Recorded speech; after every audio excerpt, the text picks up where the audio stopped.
Rest.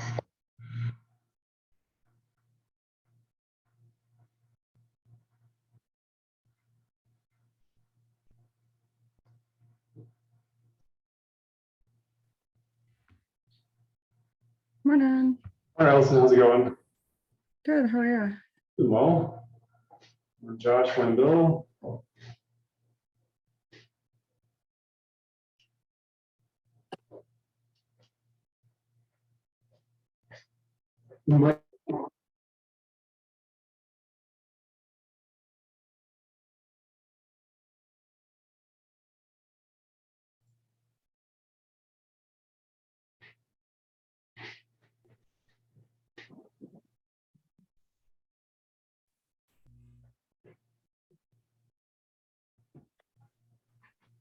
Greetings all. Howdy. Hey, Danny, I'm going to give you co-host if you wouldn't mind bringing up some of the charter and the charter ready to share. Great. I'm trying to juggle things here.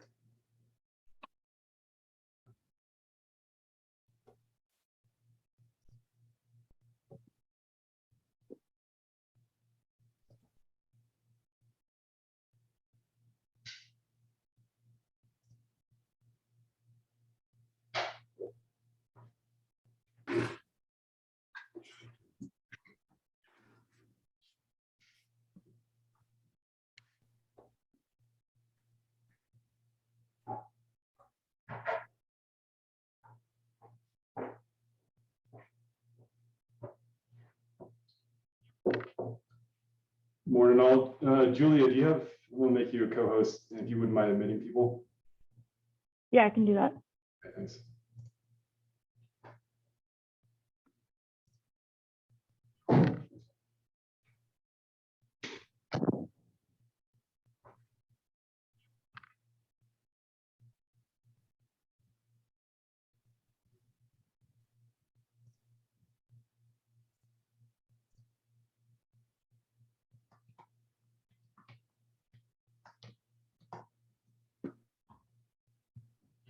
Welcome, folks. We'll get rolling here momentarily.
Good morning.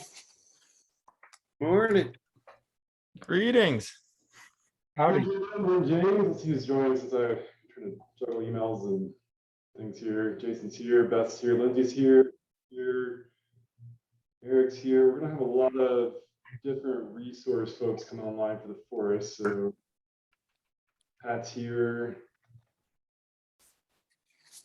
I'm trying to check you all with like what my mental list of folks for this meeting. Bill's here.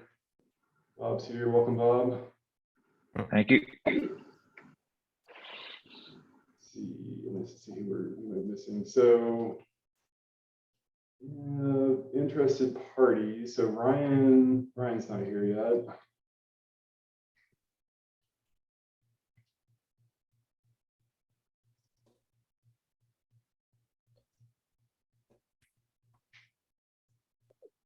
Cool. Just kind of running through my list here. So, Bill's here. Dana's interested.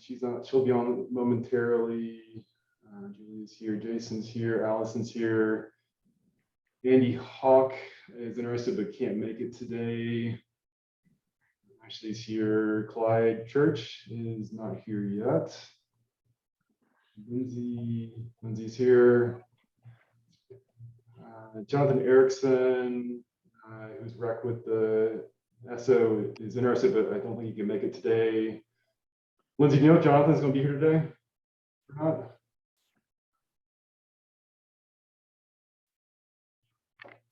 I thought he accepted.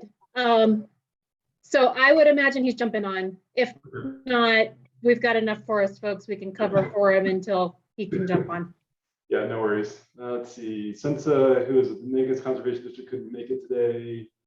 Bob's here. James Dietrich's here. Al's here. Looks like Matt Ford just joined us. And I think that's most of us here. Cool. Let's get rolling. Let's do just a quick round of introductions. So then we have folks from all across the forest.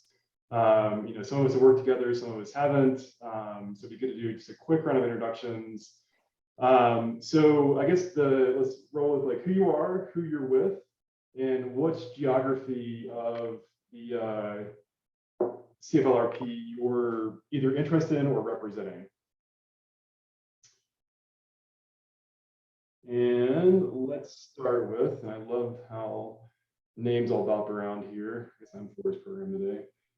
Danny, let's go with you since you're the first on my list. Sounds good. I think I might have missed what you asked, but I'm Danny Margolis. I'm the coordinator for the Dolores Watershed Resilient Forest Collaborative on the west side, so working in Montezuma and Dolores counties.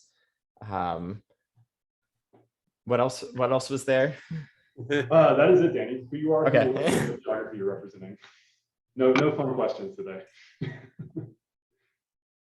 Let's see. Let's go with Julia, since I guess you're co-hosting, so you're on top of my list. Hey everyone, I'm Julia. I work for Mountain Studies Institute and I live in Durango. Awesome. Thank you, Julia. Bob Milford. Yeah, I'm Bob Milford. I'm with the Pagosa Area Trails Council. And so I'm kind of representing this area, Pagosa area. And I finally figured out how to use virtual backgrounds. And the one behind me is I was on top of Pagosa Peak last week, and that's where that's from. Awesome. Beautiful view, Bill, or Bob. Speaking of Bills, let's go with Bill Baker. I'm retired professor of ecology from the University of Wyoming. All right, thanks, Bill. Al Pfister.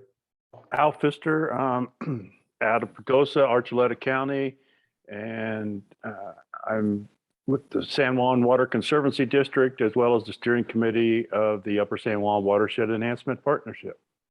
All right, thanks for being here, Al. Staying with Pagosa for a moment, Steve Harvickson. Hi, can you hear me okay? Gotcha, Steve. I've had issues with video, so I'm just going to go with audio. So I'm retired Forest Service, finished my career on the San Juan, and been a volunteer with the San Juan Forest Headwaters group. Awesome, thanks for being here, Steve. Aaron Kipple. Morning, everybody. I'm Aaron Kipple. I'm Director of Forest Programs at Mountain Studies Institute and work across the San Juan National Forest and into New Mexico Bay. All right, thanks, Aaron. In classic fashion, you are all around me here. Allison. Morning. I'm Allison. I'm the Wildfire Watershed Protection Fund Coordinator for La Plata County. And my perspective will be a combination of kind of safety for residents as well as the protection of health as it impacts watershed, forest health impacting watershed. Thanks. Awesome. Yep, thank you, Allison. Let's see, Ashley. Morning, everyone. Ashley Downing, Wildfire Adaptive Partnership. And we work across the whole San Juan National Forest with communities. Great, thanks, Ashley. Beth Anderson.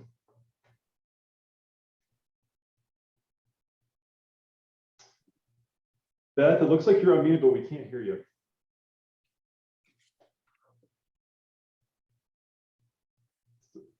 Yeah, I still can't hear you, Beth.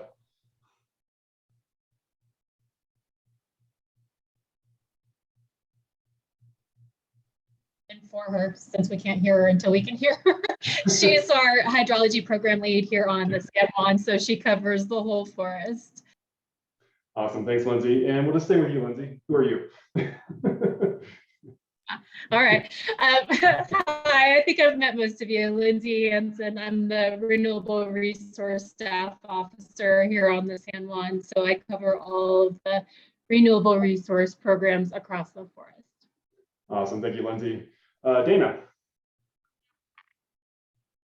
Hey, good morning, everyone. I'm Dana Gwynn. I'm the partnership coordinator on the forest team at the Mountain Studies Institute. I coordinate the San Juan Headwaters Forest Health Partnership over on the east side of the forest, and also work with Aaron on the 232 partnership that spans down into New Mexico and the eastern side of the forest. So I'm here mostly to listen and learn and to hear what everyone else is thinking. Great. Thanks for being here, Dana. Let's see, Clay Camp. Hey, good morning, everybody. I'm Clay Camp. I'm the fisheries biologist with the San Juan National Forest. Primary interest in CFLR across the San Juan are water quality, proactive fisheries management projects, and anything that would benefit fish species on the San Juan. Great, thanks, Clay.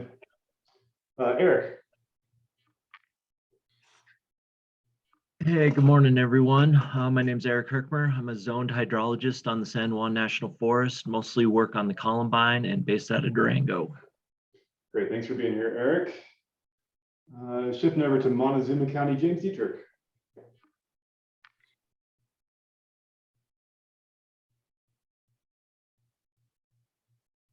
Couldn't get the cursor to work. James Dietrich, Montezuma County Natural Resources. All right, thanks for being here, James. Jason Lahan. Hey everyone, Jason Lahan. I'm the Shared Stewardship Program Manager with the San Juan National Forest, and I cover the whole forest-wide interest and scope. Cool. Staying with someone else who covers the entirety of the San Juan, Jimbo. Good morning, everyone. First of all, I just want to say I'm really excited that there's such a diversity of people here, places, interests, and so forth. You know, I was really worried in the government's planning team that we're going to get all this together and no one's going to show up for the party. So it's great to have such diversity of people here. So thank you. I am the Lands and Forest Protection Program Manager for San Juan Citizens Alliance. So our overall interest is long-term sustainability, ecologically, economically, etc. Southwest Colorado, Northwest New Mexico, watershed function, all those type of things in the long-term related to climate and so forth like that. I've been a initial in the mix member of each of the three watershed collaboratives across the forest, all the way kind of going back to 2010 in the Pagosa district. So that's my central things I'm representing. I'm also a little piece of my hat is president of the Hermosa Company Ditch, where we have water rights going back into the 1800s relative to the Hermosa watershed, and all of our water comes from there. And so our interest there is, as far as that watershed specifically, is where we're at with that. So thanks again, everyone. Great, thank you, Jimbo. Here, let's see. Josh Hansen. Hello, I'm Josh Hansen with Montrose Forest Products. I'm a forester with them and be representing the timber industry. Great, thanks for making it here, Josh. Lindsay Lowe. Hey, good morning, everybody. Lowe Williams, San Juan National Forest Shared Stewardship Project Coordinator. Great, thanks for being here, Lowe. Matt Ford. Morning, everybody.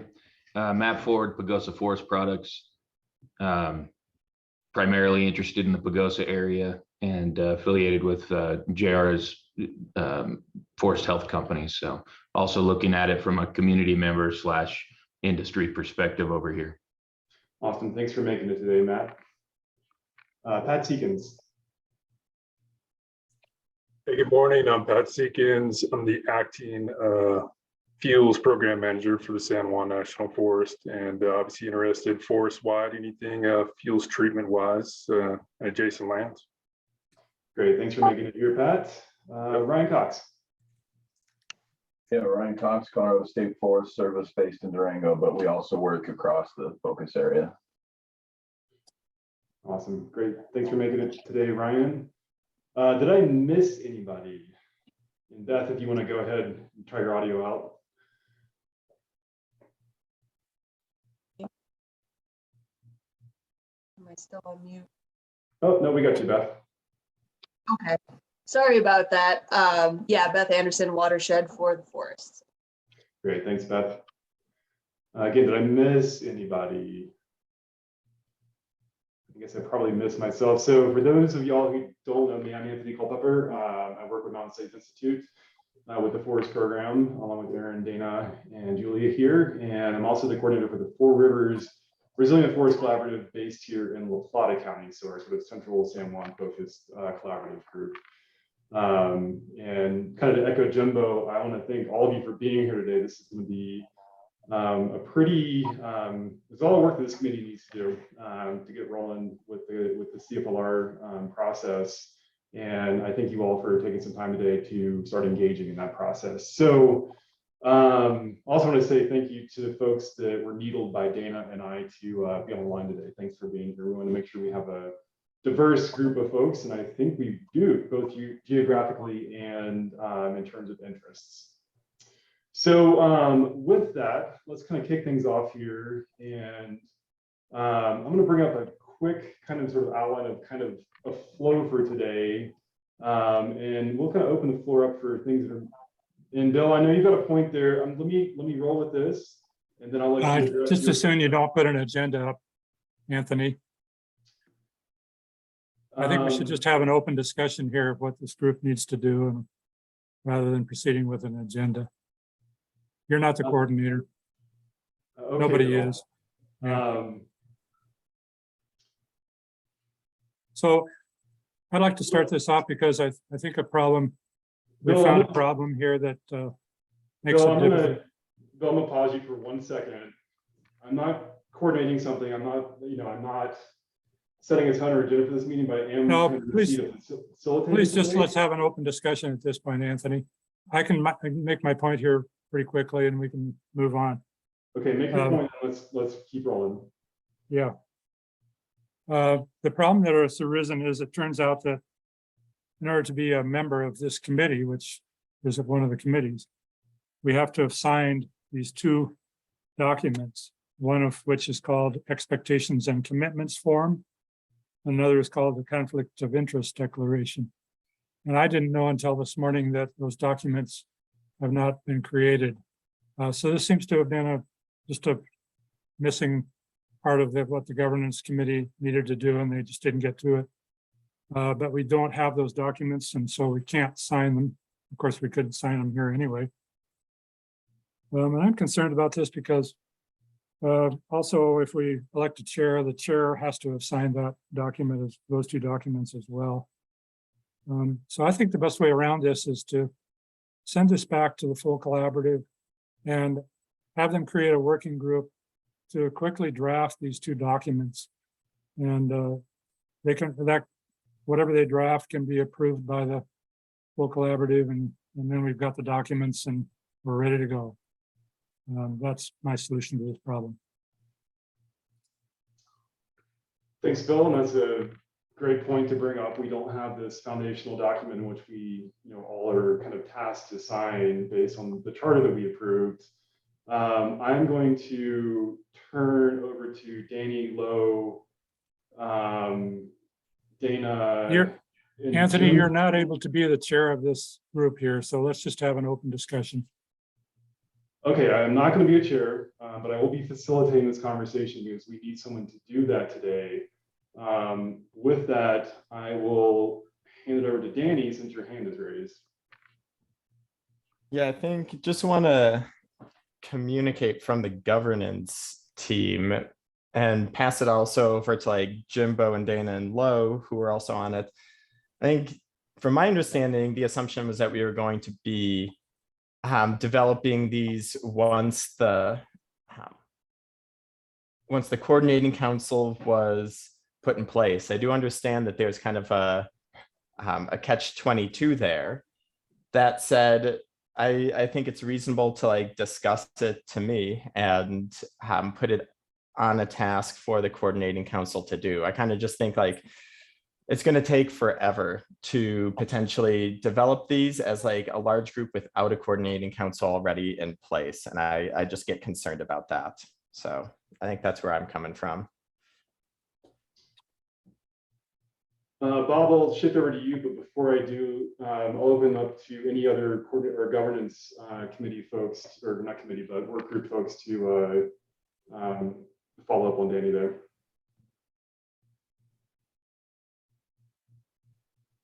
Yeah, I'm happy to chime in here.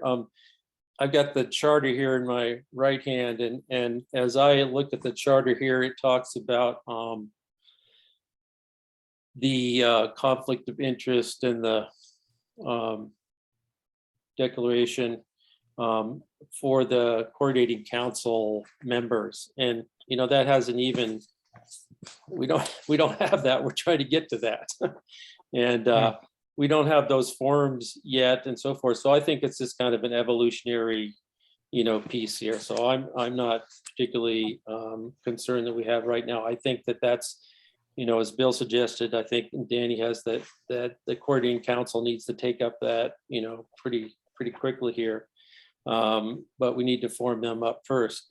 I personally don't think that necessarily, you know, in the bigger term and the way we operate, that a written consent or conflict of interest document is the best way to go about things. So I would even suggest that we do have something that's a little bit different than that, because I would suggest we do more of what the county commissioners do, which is when there is before them an agenda item, you know, at a meeting, then they talk about what the possible conflict of interest are, but you can't very well do a blanket conflict of interest, not knowing of what all the issues are that are going to arise. So anyway, that's something just for us to consider, you know, it's like, and most of us know each other, we don't know each other fully. And so it would be good for us to each, you know, sometime have each of us divulge what our interests are. And so we know that in case we have other, you know, whatever they might be, other organizational interests, business interests, investments, ownership, land ownerships, or something that might come into being. But, you know, I suggest that, you know, we really need to move forward now. We got some work to do, and that we can let the coordinating council do that. I'm not concerned that anyone's have the trust that people aren't hiding things, and everyone's pretty much up with saying, you know, what they're working on, what their interests are, as we just saw even in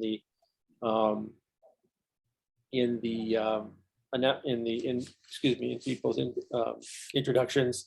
Anyway, that's my feeling, and that's a little bit of the intent of the government's planning team, was just to get to that, even if we, you know, the coordinating council, even if we're not there yet. So I don't know if you have something low to add to that, or Dana. No, Jimbo, I think that's right in line with what we discussed as a coordinating council. And at the last meeting of full stakeholders, we took volunteers to facilitate this meeting, and Anthony volunteered to make sure that this was facilitated. And I think we're fine to move forward. Thanks, Anthony. I don't have anything to add. I think we're in a chicken and egg type of situation, and starting something like this is always not going to be neat and tidy, and the coordinating council is going to have these immediate things to take care of as soon as they're in place, but they're not in place yet, and our governance group didn't want to overstep by creating things kind of too early. So, you know, we're just trying to navigate the situation, and that I think was the intent behind it. Cool, thanks guys. Let me shift over to Bob, then we'll go Bill, then Aaron. Go ahead, Bob. You're still on mute, Bob. Okay. Yeah, I appreciate Anthony taking the ball and running with this thing here. And I don't think we should slow down based on some rules, because it's going to be a process, as Jimbo's saying. And I think, and you always need some kind of facilitator, somebody kind of leading the deal. And I appreciate Anthony doing that. And I'm fine with the agenda that he set up. And I think we just need to get rolling. Thank you. Bill? Yes, I'm sure everybody wants to proceed. I wish this had been taken care of by the governance group. That's what should have happened, but it wasn't. And I will point out to you that I made a number of small suggestions for small amendments that would make a better charter here. You guys voted to not take care of any of them. And so this to me is another one of those things where you're actually going to talk about changing the charter, because the charter really doesn't allow what you're talking about. And also, I would have to say that we are not the decision-making group that can assign this task to the coordinating council. It is the stakeholder group as a whole. We're just a committee. So there's just no way that we can make this decision here today. It has to be made by the full stakeholder group. It should have been done by the governance group. They didn't do it. So the coordinating council can't even be created until we've got this taken care of. And it has to be done in the full stakeholder group. We can't decide anything about it here today. We're not the full stakeholder group. Go ahead, Aaron. Yeah, thanks. And, I appreciate that, Bill, but I tend to disagree with that perspective in the sense that we're establishing the committee. Nobody's here yet on the committee. This is what we're doing. Once we figure out the chair, who's going to be on the committee, then they can sign those particular components. And so I appreciate everybody being here to help pull this together. And I think we should proceed. Cool, thanks, Aaron. Steve? So just a quick question. The requirements for these forms, is that something that came out of the original CFRLP legislation? And if so, then existing CFRLPs that have been established for several years, they should have those documents. Couldn't somebody from the coordinating council, a task that they could take on right now would be to contact those existing CFRLPs and get some examples of those documents? That's what I would suggest. Danny, do you have a response? Yeah, I don't think that this is in the legislation, and I don't know, that's my understanding. And I think that this is something that we just identified as a need, and we also identified it like during the governance planning team as like something that we're going to tackle later, because we had lots of documents to develop, and our first priority was the charter, and then was for the coordinating council to pick it up. And I totally recognize the kind of not perfectness of this, and think that we have what we have to deal with too. So. Yeah, Steve, the language kind of alludes to a transparent and inclusive collaborative, and that's sort of it as far as like what the structure is in the legislation. And each CFRLP has had to go through, similar processes. And there's, I think that's a great idea that when we get there, let's look out at other CFLRs who have kind of gone through and developed these types of forums, like because there will be examples out there. So something to tackle in the future, but maybe not necessarily right now today. Let's see, I thought I saw Jason's hand pop up. Bill, is your hand still up, or do you have a new? Yes, I just put it up. Go ahead, Bill. I don't think that you can proceed to do this because we're just a small committee, and so this decision has to be made by the larger stakeholder group. Cool.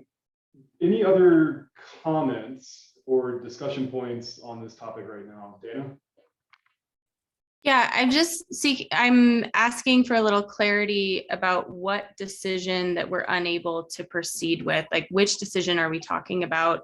The charter, which was approved by the full stakeholder group, outlines the need to form these committees and move forward in that way. So maybe I'm just misunderstanding the process. I'm just seeking a little clarity on what decision we're not able to move forward with. And I didn't perceive yet that we were in a decision-making space. So. Let's see, Jason. Dana, I'm not sure if I have a direct answer to your question. It was more of an open comment, but it was that my understanding coming out of the last full stakeholder group was that the volunteers for these kind of different subcommittees were stepping forward to help us, and thank you to all of you who are doing that, including you, Anthony, to kind of get this going, and that we knew this was going to be an establishment point of this process so that we could then actually have a more formal process to work within. But we're still in that kind of forming zone. But this is every bit aligned with my understanding of what we were supposed to do from that full stakeholder meeting. Committees have already met, and as far as I'm aware, this has not come up as an issue in terms of being able to try and come together and start to kind of move this process in good faith forward to get to where we do have an established committee. And so in terms of the documents themselves, they are not a requirement of the formal CFRLP process. This is all been designed by this group. And so I think that we have the space, if folks are in agreement, that's what they understood from the stakeholder meeting in terms of moving out, that it's this collective decision. And I don't think this particular subcommittee is making any decisions on behalf of the entire group. I think they're moving forward in good faith of what they said they would do to the group. Thank you, Jason. Steve, is that an existing hand or a new hand up? I'm good, thanks. Okay, thanks, Steve. Bill, new hand or existing hand? It's new. Thank you. Go ahead, Bill. I mean, it says it right in the charter that membership in the 6 standing committees is open to any member of the broader constellation of stakeholders who signs the expectations and commitments form and the conflicts of interest declaration. Participation in committee decision-making is limited to committee members. So you have to be a member. You have to have signed these 2 documents. It says it right in the charter. And let me remind you that I suggested that we change what the document says so that we can modify this thing every 3 months during the initial period, because this is what we have to follow. I mean, under the CFRLP law, it has to be a collaborative. It has to be something that operates with a set of rules. And these are the rules that we established. I think it's very unfortunate that the governance committee just didn't finish this. Cool. So we can do this fairly quickly. Go back to this larger stakeholder group, create the working group, let them create whatever these documents say. There can be an initial draft that's not terribly complicated or difficult. That can be what we operate with. Hey, Bill, this is Bob. I remember. Hang on, Bob. I'll let you. All right. Sorry, I do want to keep some formality to this, considering we're having a tricky conversation here. So I'll acknowledge folks. So go ahead, Bob. Sorry about that. Yeah, Bill, because I was there at the thing last week, whenever it was, when you made those suggestions, and we had a vote, and you were the only one voted to make any changes. So those changes were voted not to be made, so they weren't made to the charter. And I just think that we are starting to spin our wheels, which makes it more difficult to get volunteers to spend their time when we're spending all this time arguing over something that that I don't understand at all, because all we're trying to do is form a committee, get a chairman so we can get some committee thing going. And I'm sure the council will all get formed, and the object here is to get going, because we're already behind the 8 ball a little bit on these projects, and we need to get going. And I propose that we do that. Thank you. Thanks, Bob. Aaron, I'll shift to you for a second, but just to kind of summarize our conversation here, I'm hearing 2 proposals on the table right now. One is that this committee cannot proceed until we have these documents developed by some body, some work group, or either the coordinating council, and we're kind of stuck in this chicken and egg scenario if that's the case. The other proposal that I'm hearing is that we want to proceed with this committee as is, knowing that these documents will be developed in the future. Just out of, and it's gonna be awkward, am I interpreting the conversation correctly right now? Thumbs up or thumbs down?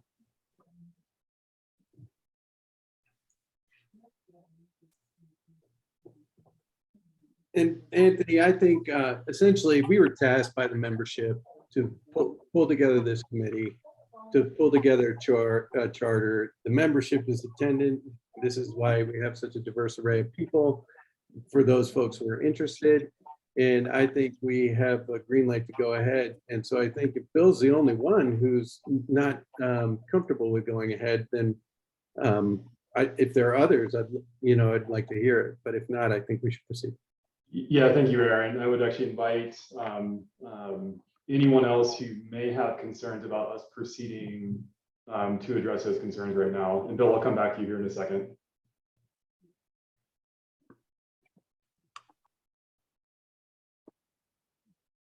Okay, sorry, y'all.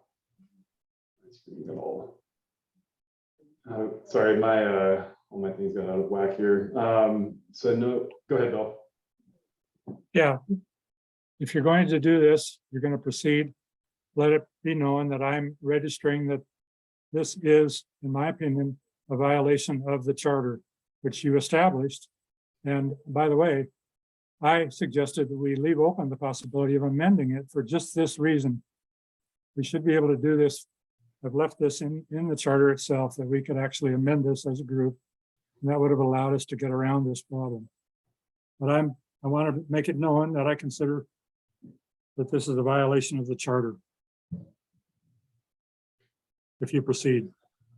Okay, thank you, Bill. And just for folks' note, we are recording this meeting. So we'll have record of that. And Julia is taking notes for us today. So we do have record of that dissent.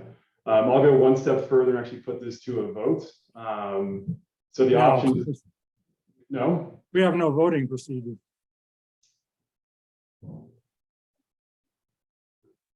I suppose that's a technicality that is true. But the question is, do we proceed today or not? And that needs to be addressed. Go ahead, Danny. I just do want to put it in there. In the charter, we do have some decision-making guidelines with the 5-finger yeah, let's pull that. I'll pull that up. What page is that on, Danny? On page 4. Okay, 1 second.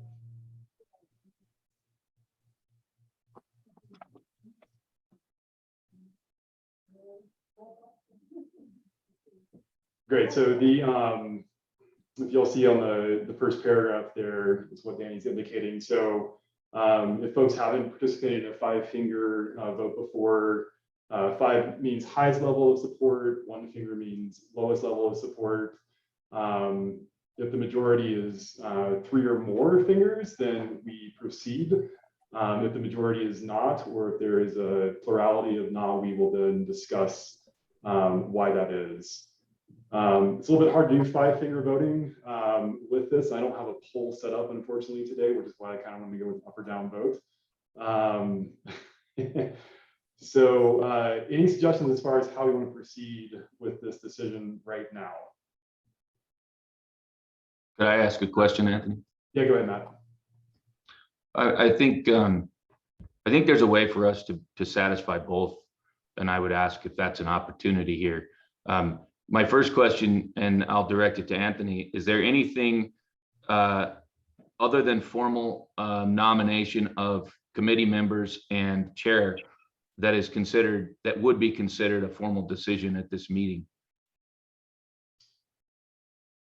I don't know. Actually, I think the answer is going to be no. The intent of this meeting was to address that formal process of establishing a chair. And then the other intent is brought forward by stakeholders is to start the conversation on how we want to proceed with thinking about projects that are either already in place or in the future, but not necessarily making any decision on those until we have our process established. I guess the reason I ask is I know it's not a perfect solution, but example being a county commissioner work session. No decisions made, discussion takes place.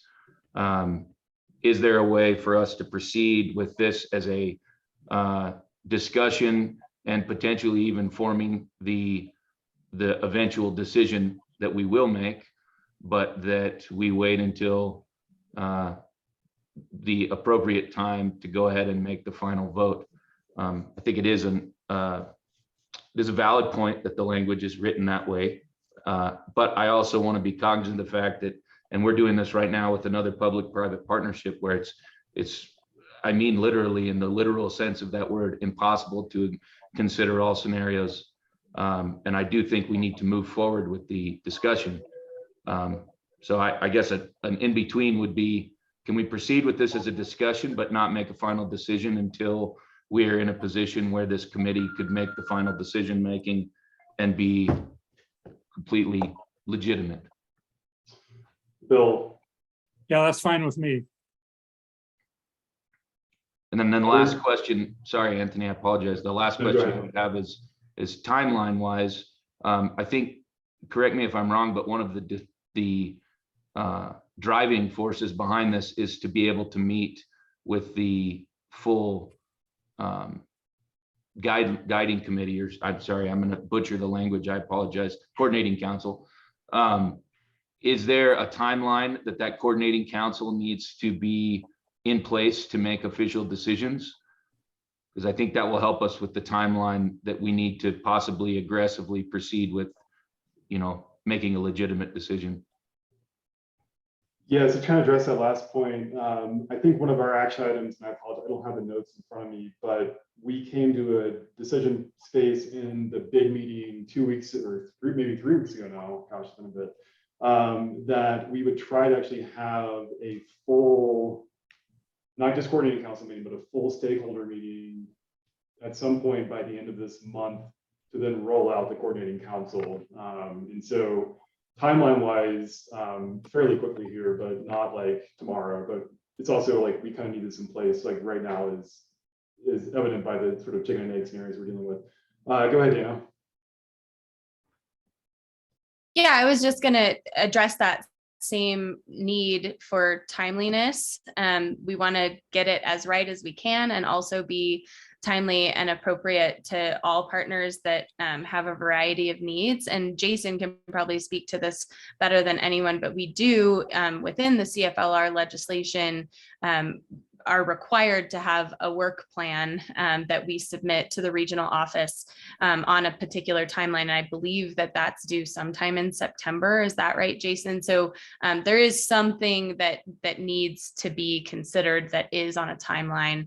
And I'm not saying that should drive us forward to make any decision when we're not in an appropriate decision space, but it is something to be aware of.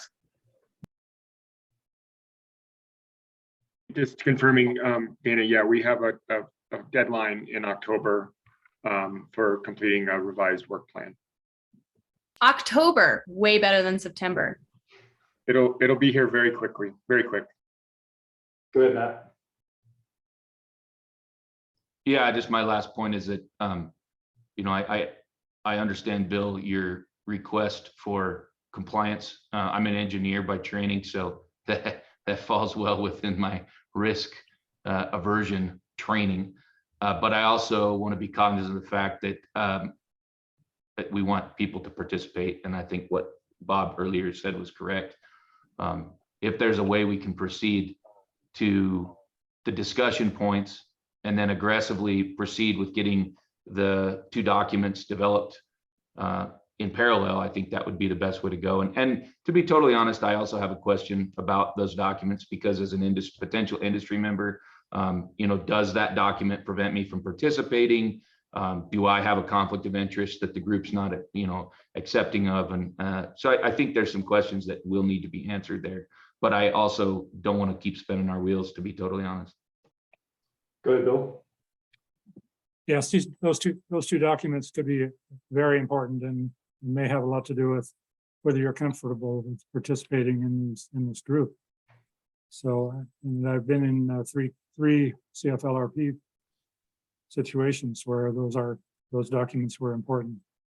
I want to remind you again that we could easily right away send out an email to the full collaborative and ask for people to participate in a working group to develop these 2 documents who could get going on this right away. I mean, the coordinating council, in my opinion, is not the best body to create this. They're going to be tasked with a lot of things. And this is a little sticky wicket thing, not an easy thing to create. I think taking up their time with this is not the best use and could slow down a lot of processes here, whereas a working group that is focused on this can just get right at it and get documents from other CFRLPs, as someone suggested, and fairly quickly pull this together in a way that would be much faster and more effective. So knowing that this group is not really tasked with pulling those documents together, I would like to kind of put a pause on developmental discussions of those and suggest that that would be an action item for a full collaborative meeting at the end of this month. And I'm not sure who's developing and setting the tone for that, but that needs to be carried forward. I do have a proposal for the floor here, but before I suggest that, I'll shift over to Jason here.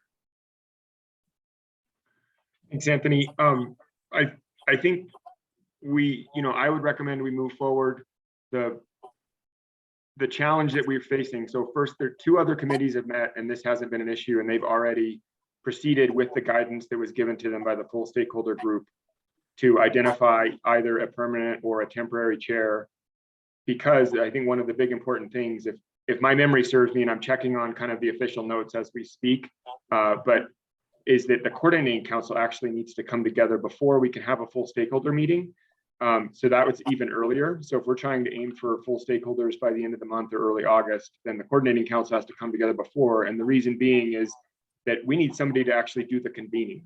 So right now we don't have anyone to actually facilitate or bring together or set an agenda or lead a discussion with a full stakeholder group. And so basically we brought it up to that point in the last meeting to where these structures needed to move forward so that they could, one part be dependent on the next part so that we could actually have the next meeting with everyone. And so that's the thing I think that we're stalling right now for one part is the bigger movement of being able to actually even convene a larger meeting.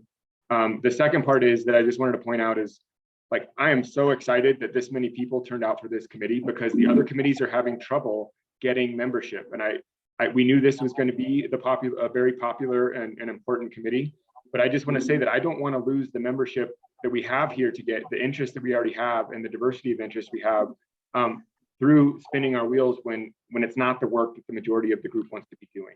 Like, let's focus on the things the majority of folks want to be doing in this committee to move it forward. And that's all I have. Thanks. Great. Thank you, Jason. Bill, one last word. Yeah, no, the full stakeholder groups can do everything that needs to be done. There is no need for a coordinating council at all at this point. I want to remind you that most of the CFLRPs operate as a set of full stakeholders with a steering committee that just, all they do is enact the things the full stakeholder group decides. The full stakeholder group operates sometimes without a facilitator or can operate with a facilitator. They don't need the steering committee. They don't need a coordinating council to function. All we got to do is meet and we'll just talk about this issue and we can assign it to a work group and get right to it. It's easy.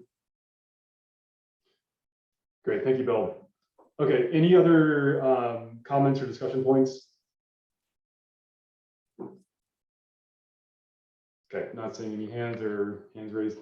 Okay, so I'm going to propose, so here's the question. Are we prepared to proceed with this committee as a discussion-based group aside from selecting a committee chair today? And so again, the question is, are we prepared to proceed as a discussion-based group when the only decision-making space is deciding a committee chair today? And to do that, please, we'll do a 5-finger vote for this. So in the chat box, please add a number, so 1 through 5. Again, 5 being you're in full support of it, 1 being you are in full non-support of that or lowest support. So one means you're not supporting the idea of electing a chair, is that right? Correct, yes.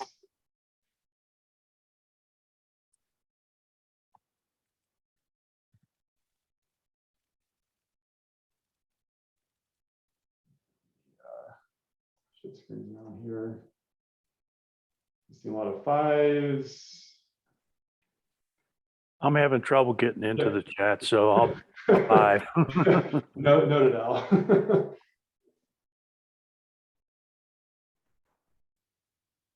Has anyone not voted or having difficulty with the chat?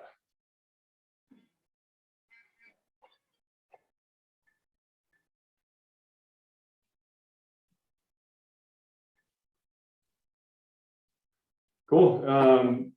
Bill, I don't see a vote for you. Do you have a comment or want to? So you're one. Okay. So that'll also be noted in the notes. And do you have any comment on as far as your dissent there?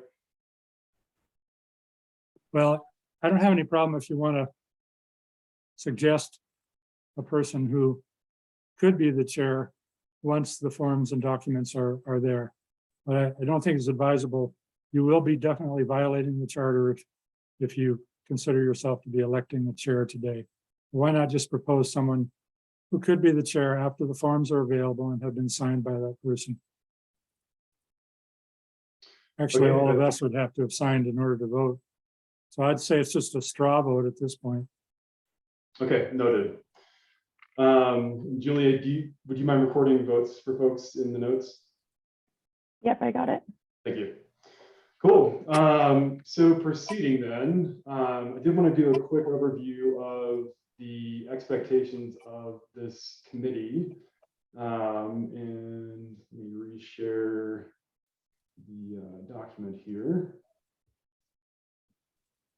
So, I think I'm trying to run. Do folks see the governance document there? Cool, thank you, Julia.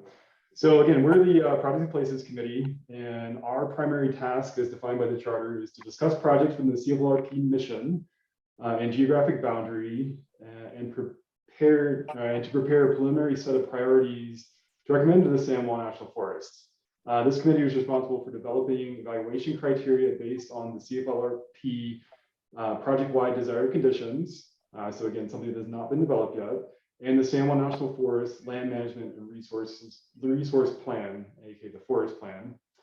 The committee will incorporate wildfire risk, water quality, supply, wildlife, recreation, and other values.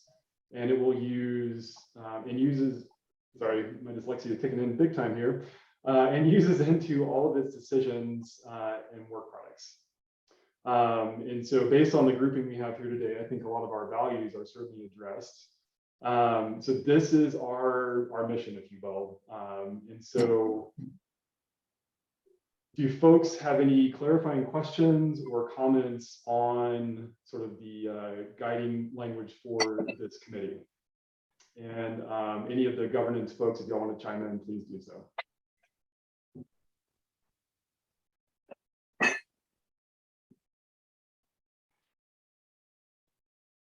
Go ahead, Lindsay. Ask a question as far as the Forest Service folks on this committee. I have quite a few of my staff here, and I don't, trying to spread ourselves across the committees or make sure that we're involved where it makes the most sense. I don't know if asking for a couple of committee seats for Forest Service where we may have to tag team a bit is appropriate, or if we really need to identify specific people. We've got a lot of moving parts or filling some positions, that sort of thing. I'm just curious how this group feels about that.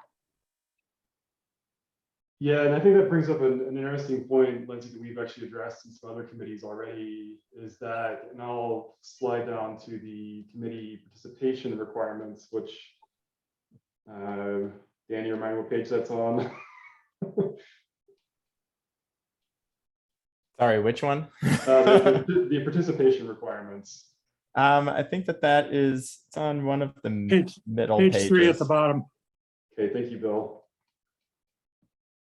Great. So there's some expectations for committee participation, and the uniqueness of the Forest Service does bring up a concern about how this was written, for sure. But the current language is committee members must, to be decision-making, a decision-making participant, one must participate with 75% of the meetings within the last 12 months prior to the decision. And so that creates a conundrum, and I know, Lindsay, you've got a unique conundrum too, going on detail, that how how our Forest Service partners are actually represented on committees, at least from a decision-making standpoint. So no real conclusion for that, so I'll open up to the floor for any comments. And if Dana, Danny, Lowe, or Jimbo want to address that. Go ahead, Bob. Yeah, I'm fine with because I think it's important to have the Forest Service represented on this committee, and I'm fine with them having one, say, committee member and they tag team so that each of them at least go to a meeting each time and follow the 75% rule, because what she said earlier made sense, because they might not all be able to make it, but if you get tag team and they communicate within themselves, I think that fits what the ruling says, and I'm plenty fine with that. Thank you. Thanks, Bob. Go ahead, Dana. Yeah, and maybe Jimbo can fill in a little bit more, but the intentionality behind this was definitely that we wanted to make sure that these committees were building trust and working towards a vision together in step. And so having all of these substitutions all the time, or having, let's say, a newer representative of a group that hadn't been engaged for some period of time come in and just, like, for lack of a better term, completely reroute a process is something that we wanted to protect. But also we want open participation and an all call. And so, but you also want the level of commitment of getting people to come so that they're informed, and also so you can just work effectively and efficiently together, so you're not always catching people up. So if the Forest Service feels comfortable on their end internally, whoever they're tag teaming with, I understand that there's different agency stipulations about people on detail and these people doing, and so if the agency can make a commitment to making sure that whomever their representative is at this meeting, or maybe have a couple of people that are named, are up to speed and up to date so that we can still work efficiently and effectively together, that seems reasonable to me. And it maybe wouldn't be an unreasonable thing even for other members of this committee. I don't know that that's just explicit to the Forest Service, but I think that that's a decision that needs to be made later down the line. Thank you, Dana. Go ahead, Jimbo. Yeah, I'm not sure I have much to add right on with what Dana was saying, but I know, Lindsay, I mean, it's so great to have diversity of Forest Service people on here. And Lindsay, I don't know what's in your lap to organize or how you guys work internally, and or Jason, but if you can't, I can't expect that everyone be honored the whole time in that level of involvement, but it's like having the range from, Pat to Beth there. I mean, just everyone, if you guys can sort it out, you figure out which time commitment. So as many of you as cost diversity of both landscape and specialties would be involved, I would say especially on not so much the landscape as I would think on kind of the the resource, the interest would be kind of more important, would be my take on that. And then maybe, I don't know how you guys think about it, but maybe Jason can cover the broad piece of it. I mean, maybe you as well, Lindsay, but anyway, maybe you guys should have maybe you've already done this, maybe have your internal sit down and see who can be assigned to hang in there for the long term on this. And of course, it'll switch out, but anyway, it would be just great to have that kind of consistency, especially because all of us, including you, Lindsay, are really challenged by these details. And I don't know if you can hang in there while you're on detail or whatever. So that's my 2 cents. That's all. Go ahead, Bill. Yeah, the way the charter is written here is, it does seem like you can have a lot of people from the Forest Service participating and coming to the meetings. But in order to participate in decision making, it has to be the individual that's been there 75% of the time. So I think that's an important distinction, because it does allow a lot of people to come in and interact with us about particular things that are happening that are relevant to them. But you're going to have a decision maker who is doing this all the time, 75% of the time. And that's a really important distinction. Thank you, Bill. Go ahead, Allison. I was going to say something pretty similar to Bill.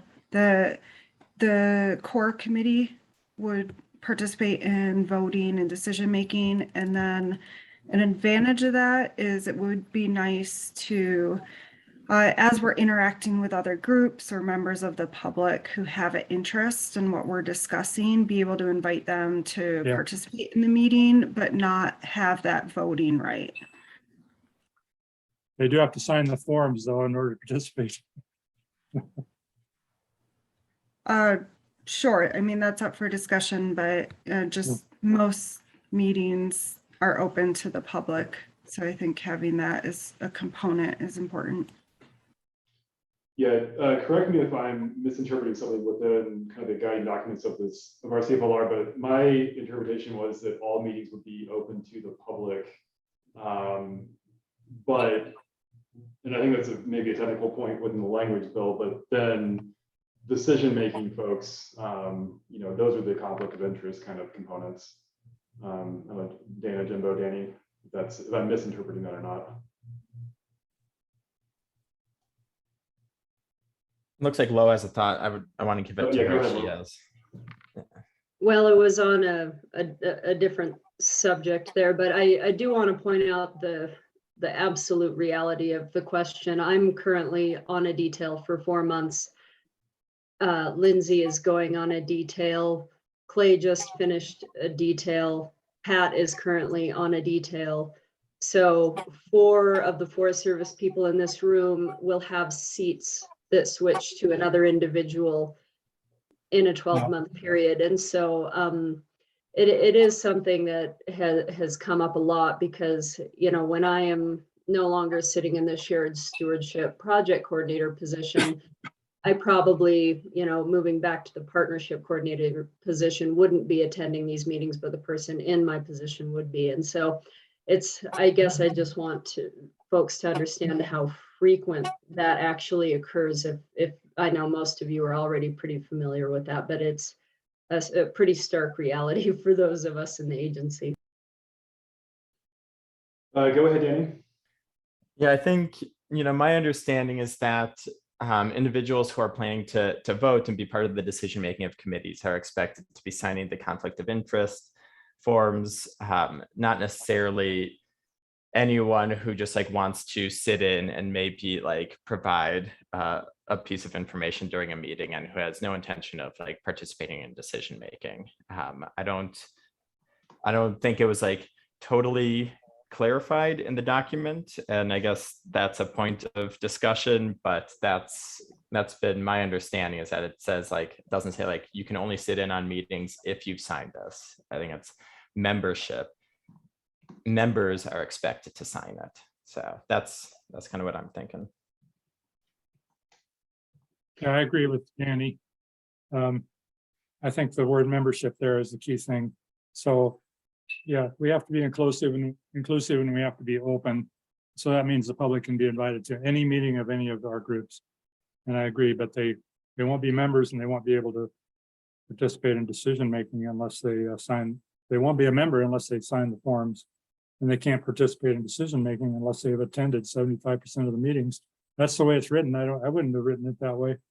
I don't know why that was done, but that's exactly how it was done. And that doesn't allow you to have a substitute, which I agree with Lo is not a good thing. We need to have had that. And so I wish we'd been able to modify this stupid charter in 3 months. Great, thanks, Bill. So let's, we do need to keep rolling here because we do have some actually business to get to. Lindsay, do you have any comments on this discussion as a follow-up?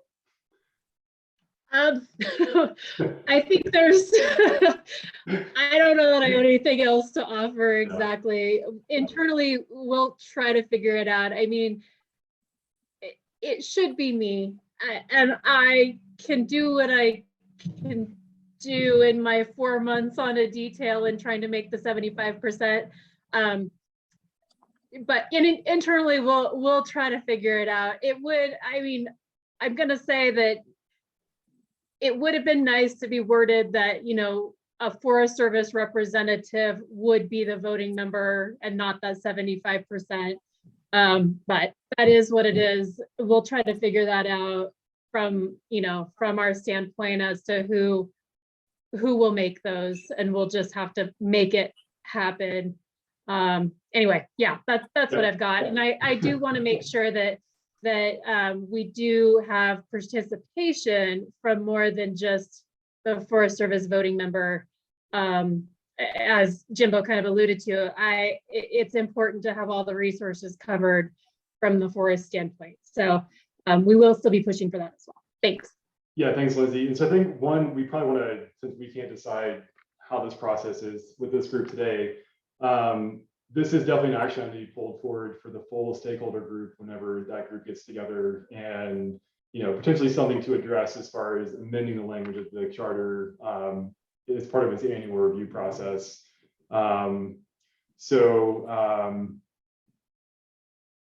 Lo is putting in the chat. Lo, do you want to clarify your comment in the chat? Oh, I don't want to belabor this. I think we Okay. can move on. I Cool. just was saying, I believe there's some flexibility in here, but I don't think now's the time to keep Thank harping you. on it. Yeah. Go ahead, Matt. I have a general question, which is going to show my lack of knowledge. I apologize. Who ratifies the agreement or the charter? I mean, I'm sure that's a fuzzy question in and of itself. Is it ratified by the collaboration? Is it ratified by the Forest Service? What's the statute or what's the guidelines say? The full stakeholder group. Go ahead. Yes, the interpretation is that the full stakeholder group would then, approve any changes to the charter, and upon annual review. The steps in between, I don't know, so I'll leave it on Jimbo or Danny. Or Jimbo, do you have a comment on that? Yeah, just a reminder that we don't have to wait a year to make any changes. I think Lo and Dana both pointed out, the GPT just tried to give some sideboards to get things rolling, right? So, and we can make changes, and we're already coming up with some. So, and as Jason pointed out, we need to have a stakeholders meeting to, should we say, sanctify the coordinating committee, quite soon. So at that time, if it turns out that, for example, Lindsay suggests maybe we need to have a Forest Service representative in that name instead of members, we can make switches like that. So, I mean, let's remember we're in our charter, we're in the living constitution situation where we're evolving this as opposed to our Supreme Court. So, if things show up, Matt, that we need to modify soon by what we're learning right now, we can do it, later this month or next month. So it's a living document. Thank you. Thanks, Jimbo. Go ahead, Dana. I was going to say something similar. I mean, at the very end of the charter, it does outline very clearly that the coordinating council will lead an annual effort every June to review and revise the charter, including working with the Education and Outreach Committee to solicit input from the full broader constellation of stakeholders. Changes are going to be communicated out, and this original charter, as well as all of its iterations, will be available publicly. That said, we need to seat a coordinating council to make changes to the charter. And so we're just in this crux, and it's without a coordinating council, and I don't disagree that maybe there are some things that need to be changed in this charter. And, I don't want to be making a plea or, need to get any extra credit, but a group of 12 people worked very hard for over 4 months to develop this charter. It was impossible that we were going to get it 100% right and be able to plan out every potential scenario. And so we are in this kind of living document stage where we are learning things constantly. And everyone is engaging with this, and everyone on the governance committee engaged with this the very best they could in good faith to develop something that was workable. And so I strongly feel that we need to move forward and get a coordinating council in place so that we can make changes to the charter if they need to be made to make us be able to successfully execute this project. Thanks, Dana. Go ahead, Bill. I agree with Jimbo. Let's amend that 1-year rule at the next full stakeholder meeting. It is the full stakeholders who really can modify this document. Great, thanks, Bill. Let's see where to go here. I do want to shift over to talking about chair. And to do that, I kind of want to open the floor to a conversation on what we feel or perceive as both needs and qualities for that position for this committee.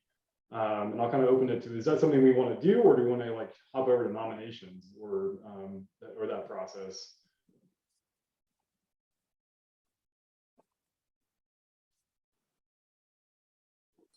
You came off mute, Al. You got a comment? Yeah, it seems like we ought to have a discussion on what the group views as the duties of the chair, and before we ask for nominations. So a person could say, no, I don't want to do it based on that, or yes, count me in, etc. Or just knowing the group, so you could potentially nominate someone also. Cool, thanks, Al. So I'll just open up a blank document here. Cool. So kind of with that in mind, you know, and I don't like that Zoom changed everything when I open a shared meeting, or sorry, my settings have gotten all weird apparently. Let me find the chat. There we go. Cool. Bring it over there and participant list. Cool. Now that I have 40 windows open. Steve, is your hand up for a new question, or is that up from before? Sorry if I missed you. But I have a question to everybody, and it's regarding the topic you just put up there. I think one of the first things we would have to decide is whether the chair is expected to both lead the committee and to facilitate meetings. And the reason I pose that is that can be a much more difficult thing to do than most people believe, unless they've done a fair amount of facilitation and had to lead at the same time. Wearing both hats is a challenge. And I would think that, personally, I think the chair is the lead, and that if the committee is not too large, or if there's a willing group within the committee to share in facilitation of meetings, I think that can work also. But people have to both have leadership skills and facilitation skills, and they're not equivalent. Those are my thoughts. I think, oh, go ahead, Lo. Oh, Jimbo, I bet we were about to say the same thing, because we really thought a lot about that, Steve. And there is a facilitation clause on page 5 of the charter that addresses that if funding allows, and we so desire, that a facilitator could be hired for the coordinating council and the projects and places committee. So I think that there is an expectation for a certain level of coordination from the chairperson, but if, as in the case of today, it seemed, facilitation, professional facilitation by a hired entity could really benefit us in moving forward, and also help boost the capacity of note taking and making sure that all of that information is shared in public, et cetera. Thanks, Lo, and thanks, Dana. Dana put the language for that in the chat for folks. Dana, go ahead. We were all, I think Lo and I definitely were going to say the same thing. Okay. So that I'm covered. Thank you. Cool. Jimbo, is that a new hand or an existing hand? New. I mean, I think Steve's spot on with that one. And I think here would be my suggestion, is that what we do is focus, to Al's point of defining this, but we focus on who we want to be as the lead, and what those characteristics and responsibilities and so forth. And that's what we do. And then to Steve's point, I would suggest then we can, look at that again and say, does that person also want to facilitate? We should bring on a facilitator, et cetera. But I think this, of all the committees, is going to be the largest, the most complex. And so to use our time well, which is probably of the highest priority there is, then we might very well want a facilitator to kind of keep the moving everything effectively. I think the leader's going to have, a big enough job as is. And so I will throw in, per Al's ideas here on, looking at the duties. I think we want someone who has the big picture, inclusive, widespread, thinking on things. I really want someone in that position who's like aware of what's going on across the landscape, different interests, different projects. I'm really looking for someone that's that kind of the big leader, big picture thinker. So when things come up, they can see how all that stuff ties in together. So that's all. Thank you, Jimbo. Let's see, Jason, you have your hand up next. The other thing I just wanted to point out too, in terms of the workload, I think that's going to be very significant is just on the Forest Service side, going back to the discussion around seats and that sort of thing is going to be the majority of the information gathering and presentation and kind of requests. That's going to be heavily reliant kind of on Forest Service staff in terms of making bringing the content to the meetings that the group is going to be kind of discussing and perusing. So I'm just, however we move forward, it's just kind of acknowledging that that is going to be, I would see, the majority of the content that's going to be discussed. Cool, thank you, Jason. Go ahead, Matt. I'm gonna step back because I have another thing I want to talk about as an expectation for that person, but I don't think we're done with this discussion, so. Okay. Steve, is your hand up again, or is that an existing hand? Sorry, no, I'm good for now, listening. Okay, I'll lower your hand then, Steve. Go ahead, Bill. Yeah, just on the majority part, I think a lot of the rest of us are going to have a lot of ideas as well. And I have a lot of data about the forest, and I'm going to bring a lot of that to bear on this as well. So this is not going to be coming with the majority from the Forest Service, no.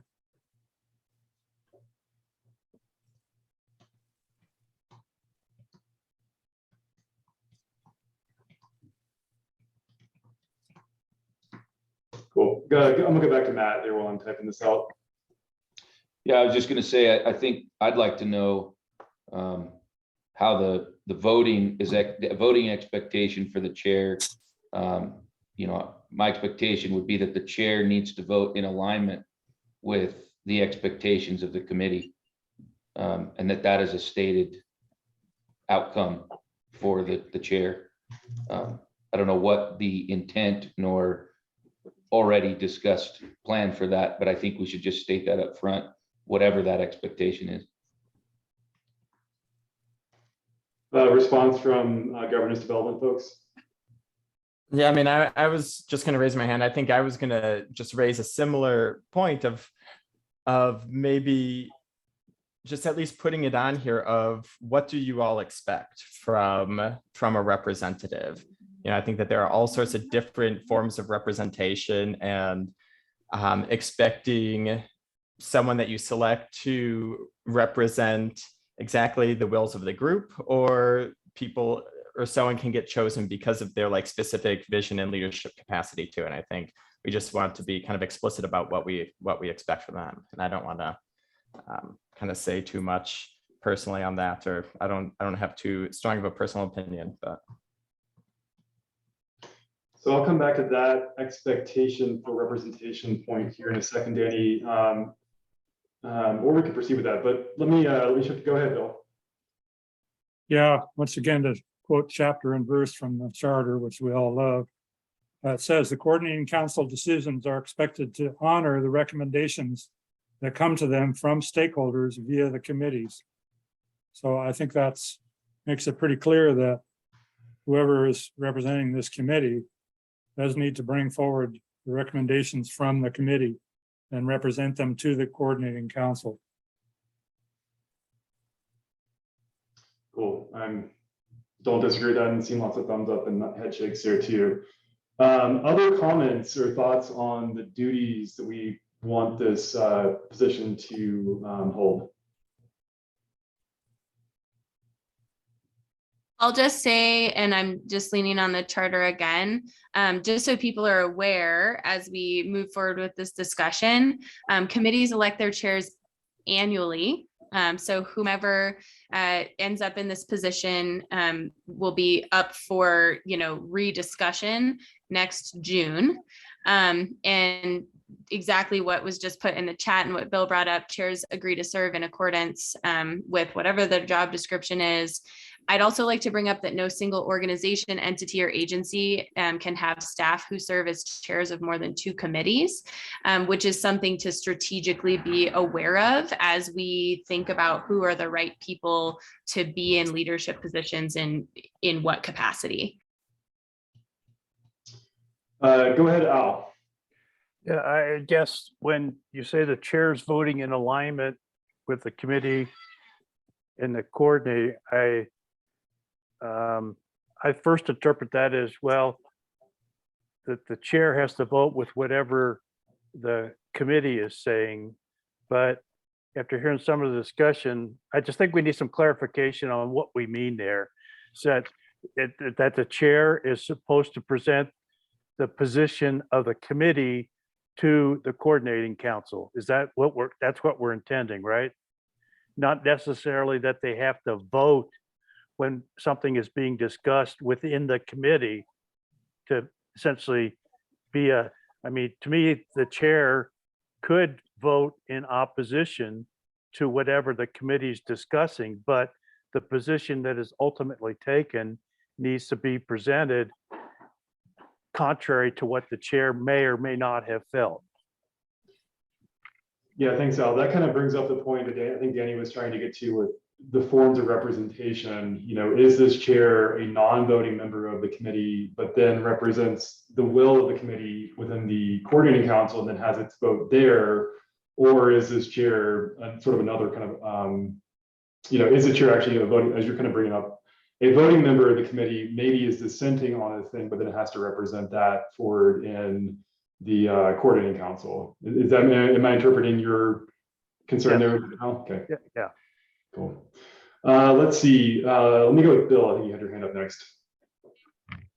Well, there's a couple things here. First, I think it's a good idea, again, to also allow the chair to be replaced every 3 months if necessary, because if somebody gets sick or they can't do it anymore, we're going to have to get a replacement. And the way it is now, you can't do it without another year, which is crazy. So I think obviously we want to change that. Let's see, I guess I would disagree with Alan about this, because I don't know how you can have the coordinating council decisions honoring the recommendations that come to them from the stakeholders via the committees, unless the chair of our committee votes the way we want them to vote. I mean, we're voting in our committee. The chair is going to have to bring forward those votes. That's what I'm saying. That Oh, okay. the chair has to present the committee's perspective, even if they're opposed to it. Yes, that if that person is opposed to it, they still would have to present the chair, present the committee. I agree with you, Al. I'm sorry, I misinterpreted you. Yeah, no worries. Let's see. Go ahead, Bob.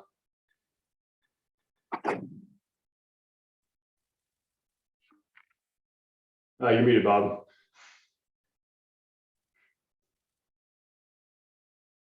Oh, can you hear me? Got you now. Sorry. Yeah, I agree with Al in the sense that the chairman should be able to vote in the committee like everybody else, but whatever the committee votes, he has to represent that to the council. And also, I think that the chairman needs to want to do that job. So I wonder how many people are up for that job, and that might help us narrow the choices. Thank you. Thank you. Thanks, Bob. What other, and also kind of thinking about what, and this is sort of another conversation point altogether, but, in thinking of our duties of this chairperson, kind of consider what our goals and objectives are of this committee, maybe beyond just the guiding language there in the charter. So other thoughts, comments, concerns about duties for a chairperson? I would suggest that something relative to highly communicative, interested in regular contact with the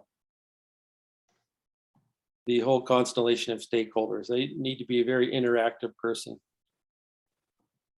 And probably to Bob's point, we're wondering if this comes with a stipend or not. Just joking. But a good idea. Thank you, Jimbo. Go ahead, Danny. Oh, I think Danny is, you there, Danny? Yep. So some thoughts are someone who can like model and inspire trust within a group, I think is going to be really valuable. And as much as possible, someone who can be like a Jill or a Jack of all trades and kind of understanding some of the discussions that we'll be having.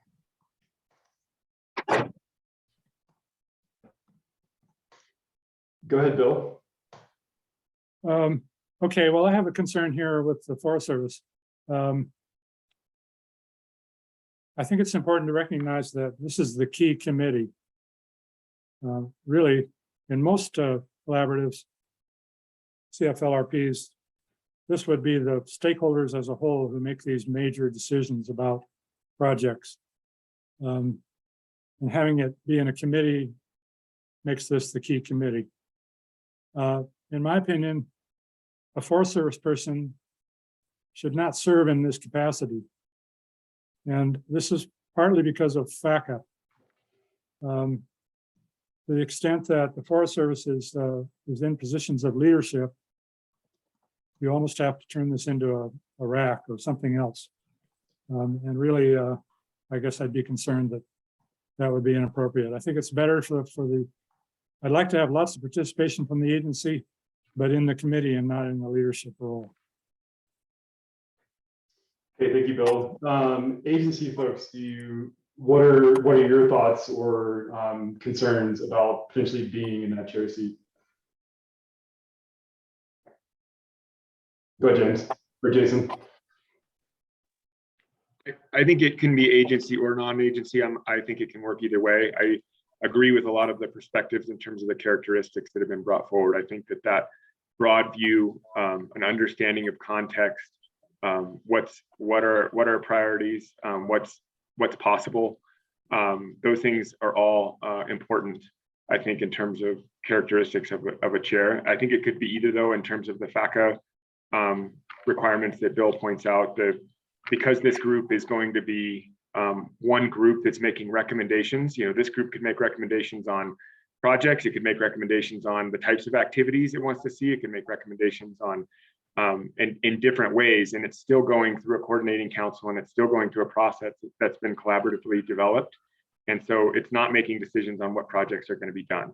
And so if that, I think that's where it would definitely cross a line. But because of the layers that we have in place, because this has been a collaboratively developed process and group, and because these are recommendations, again, I think it could go either way. Great, thank you, Jason. Yeah, that Other thoughts? Go ahead, Jimbo. That was my take too, for just what Jason said. It's because this is just the one committee, and that's the Dex deals. You have the coordinating council and so forth like that. So there's a couple layers in here of involvement and backup. So that's all. Great, thanks, Jimbo. Other thoughts or comments?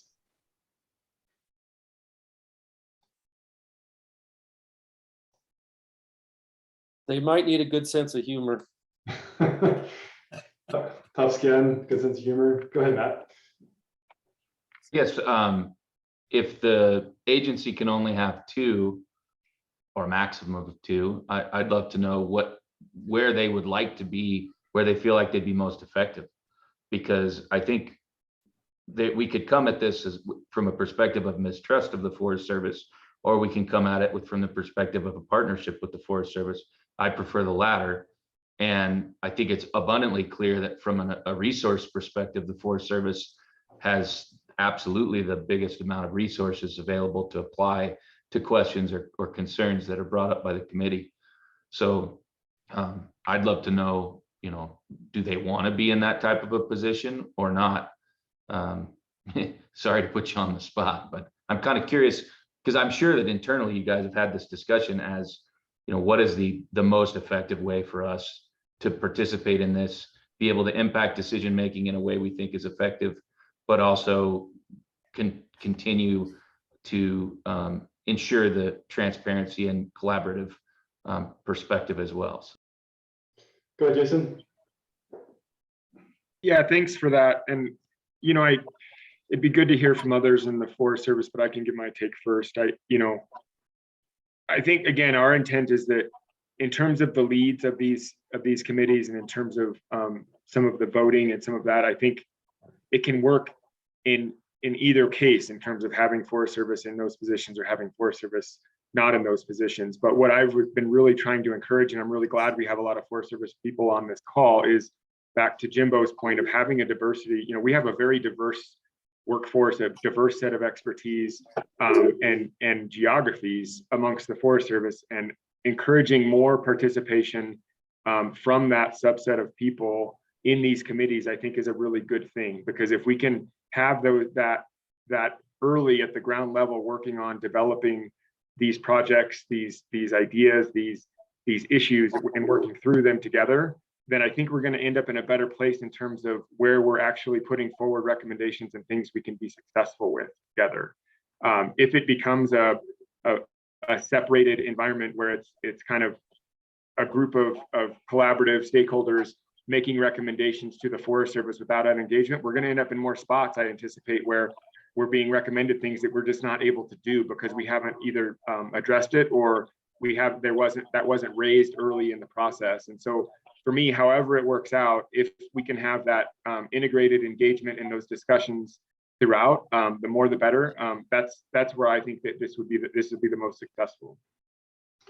Thanks, Jason. I'll come back to Al and Bill here, but any other Forest Service staff want to comment?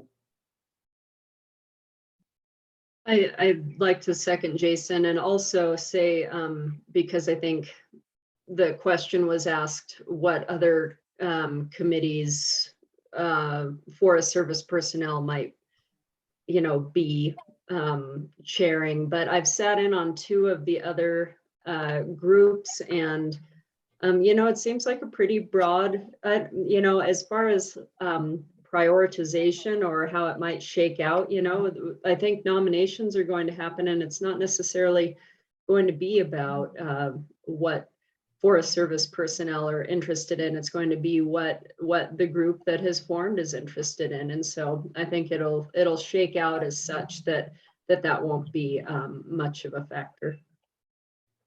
Cool, thank you, Lo. I do want to do a time check. So it's 10:30 right now. We scheduled this for 2 hours. This has been a good conversation. I just want to kind of note that right now. And then, but I'll shift over to Al, and Al first, then Bill.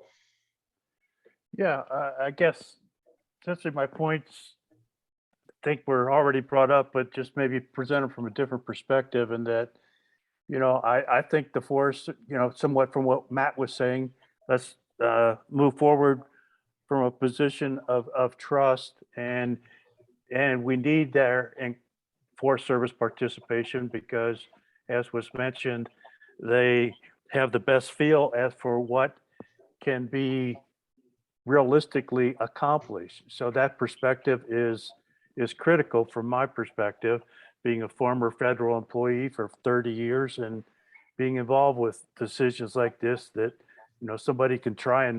a group can try and do something, but if it isn't legally possible, then why take that path? But there's also enough checks and balances, it sounds like, with the overall appointment of people and how decisions are ultimately made, that I see no problem whatsoever in including Forest Service as chairs. So great, thanks, Al. Go ahead, Bill. Well, I'll endorse what Alan said and Jason said about needing broad participation by the Forest Service. We want everybody to participate, definitely. And I think it's important to get them in at early levels and in the committees. But to have a Forest Service person on the coordinating council is, to me, problematic. because that group is going to be making a decision that affects the Forest Service. And so it is a direct conflict of interest to have a chair that is, part of the agency that is going to be making the final decision. Thank you, Bill. Let's see, Allison. I thought we all had agreed that the chair represented the committee vote. Is that the case? Can I just get a confirmation? Okay, yeah. Correct, So, correct, yep. okay, perfect. Then I think that kind of helps me understand, who's in that position is still representing what this committee and the members were to decide.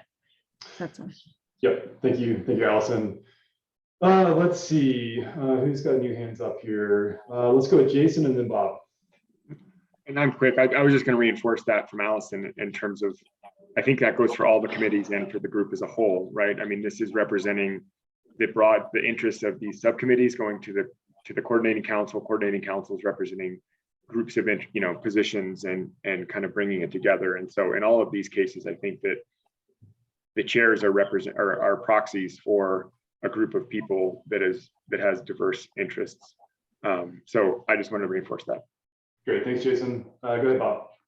Yeah, I was wondering, this is a great discussion on chairman's, but I was wondering if we're gonna have time to discuss what was in the, I guess, proposed agenda about getting information or better understanding of the projects for the CFRLP ones in year 1 and 2. We're gonna have time to do that today. I don't think we're gonna actually get to that today, Bob, unfortunately. So we still need to work through like what our process is for nominations and selections, if we're actually gonna get to that today or not. So yeah, that'll be meeting number 2 at this point. Go ahead, Jimbo. Yeah, I just want to, what should we say?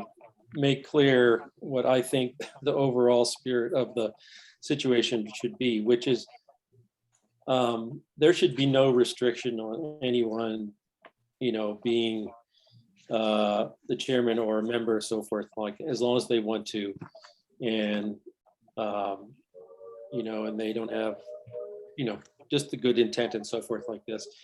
Each one of us has one or more interests that we're representing. So if you were to take it as like, well, everyone has, then therefore everyone would have a conflict of interest, right? So the piece is just to be transparent about that, know what people's interests are, have that out on the table. So every time that we're discussing anything, it should be clear and intent about, what your personal, your organizational, association, or whatever interest is. And, as Jason, I think was pointing to, then, we've got to be bigger and beyond that, and working closely together. And Al suggests a number of people that, everyone has interests, we're working together. We have to be at the table together and have everyone's points of views and so forth. So I don't see any problem with the Forest Service having one or more, chairpersons, and I think it's necessary. I mean, frankly, when you look around the room, who has this time to do all these things? And that's that. So that's all from me. Great, thanks, Jimbo. Any last, or I mean, this is not last thoughts, but because this is an ever-evolving thing, but other, okay, Bill, new hand up. Yeah, I'm sorry, Jimbo, to disagree with you about this, but the reason that most collaboratives are structured as real collaboratives, either in a bounded way by having a set of representatives of interests, where there isn't then, since the interest is explicit, and we know that they're being represented in the final decision making, it's not a problem. Or the stakeholders themselves are making the decisions.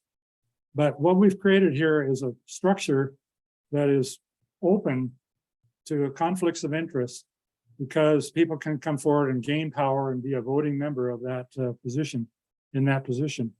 And that really fosters conflicts of interest. That's why I think explicitly we're going to have to make sure that there are no conflicts of interest in the representative. And the biggest one that is here is the Forest Service, because they are the final decision maker for this whole set of efforts. And so, you know, the rest of us don't have that major conflict of interest if we come forward as a chair. Okay, thanks, Bill. I guess I wanted to shift over to any last thoughts or any additional duties, responsibilities for this position that haven't been brought up yet.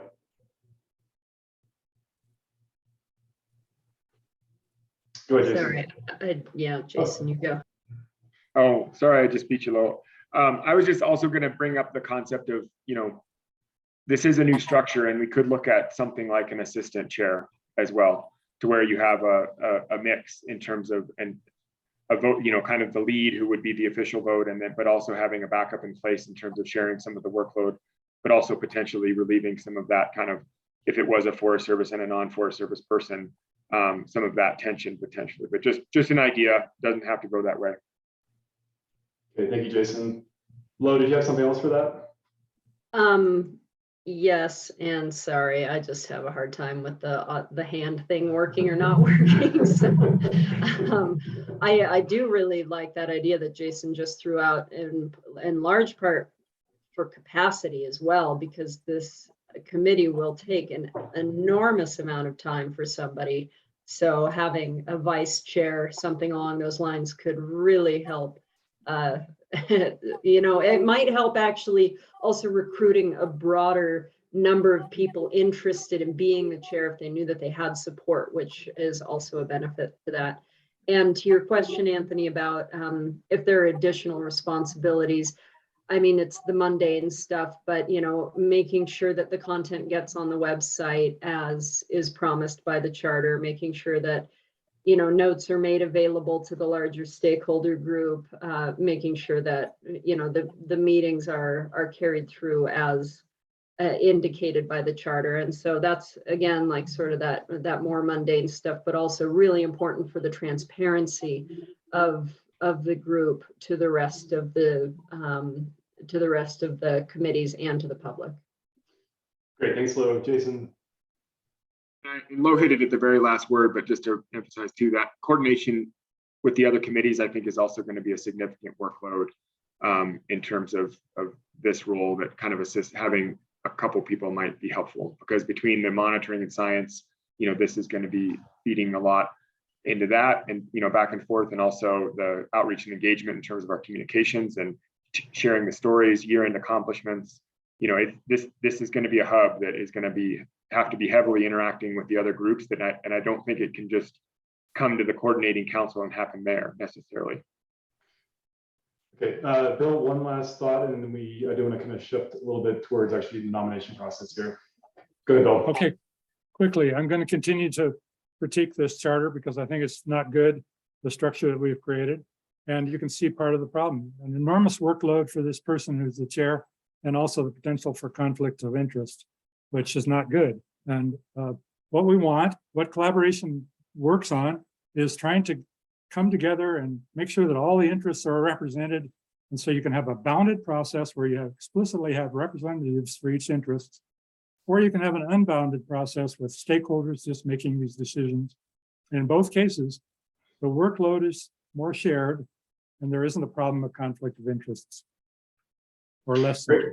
Yeah, great, thanks, Bill. And I think that's, definitely don't keep the critiques on the charter coming, and that's something we do need to address in the full stakeholder meeting coming up at some point, and hopefully very near future. So shifting to kind of, gosh, where's my thought there? Haven't had enough caffeine this morning. Shifting towards kind of thinking through our nomination process here. How does this actually, no, this is my thought, and this kind of ties into what Bill was just saying there. Are there any interests currently not represented on this committee that we feel need to be here in order to make some sound decisions, either in this space or moving forward?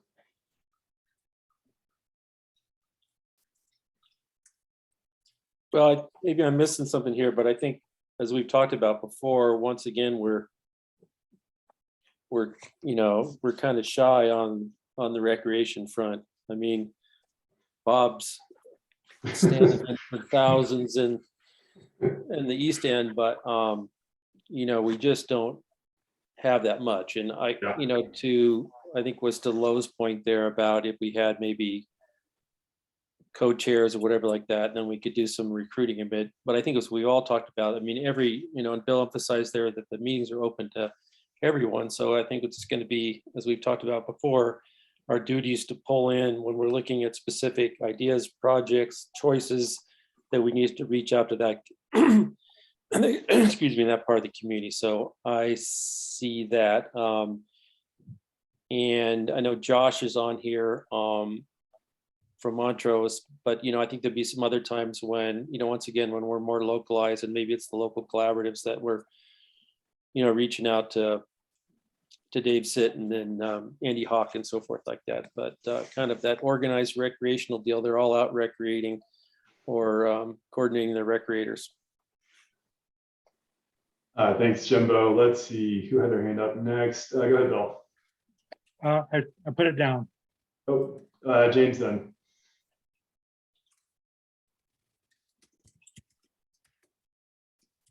I think I have less concern about the recreation component on this. I understand what you're saying there, Jimbo, but I also would like to point out probably everybody on this committee actually recreates out in the forest.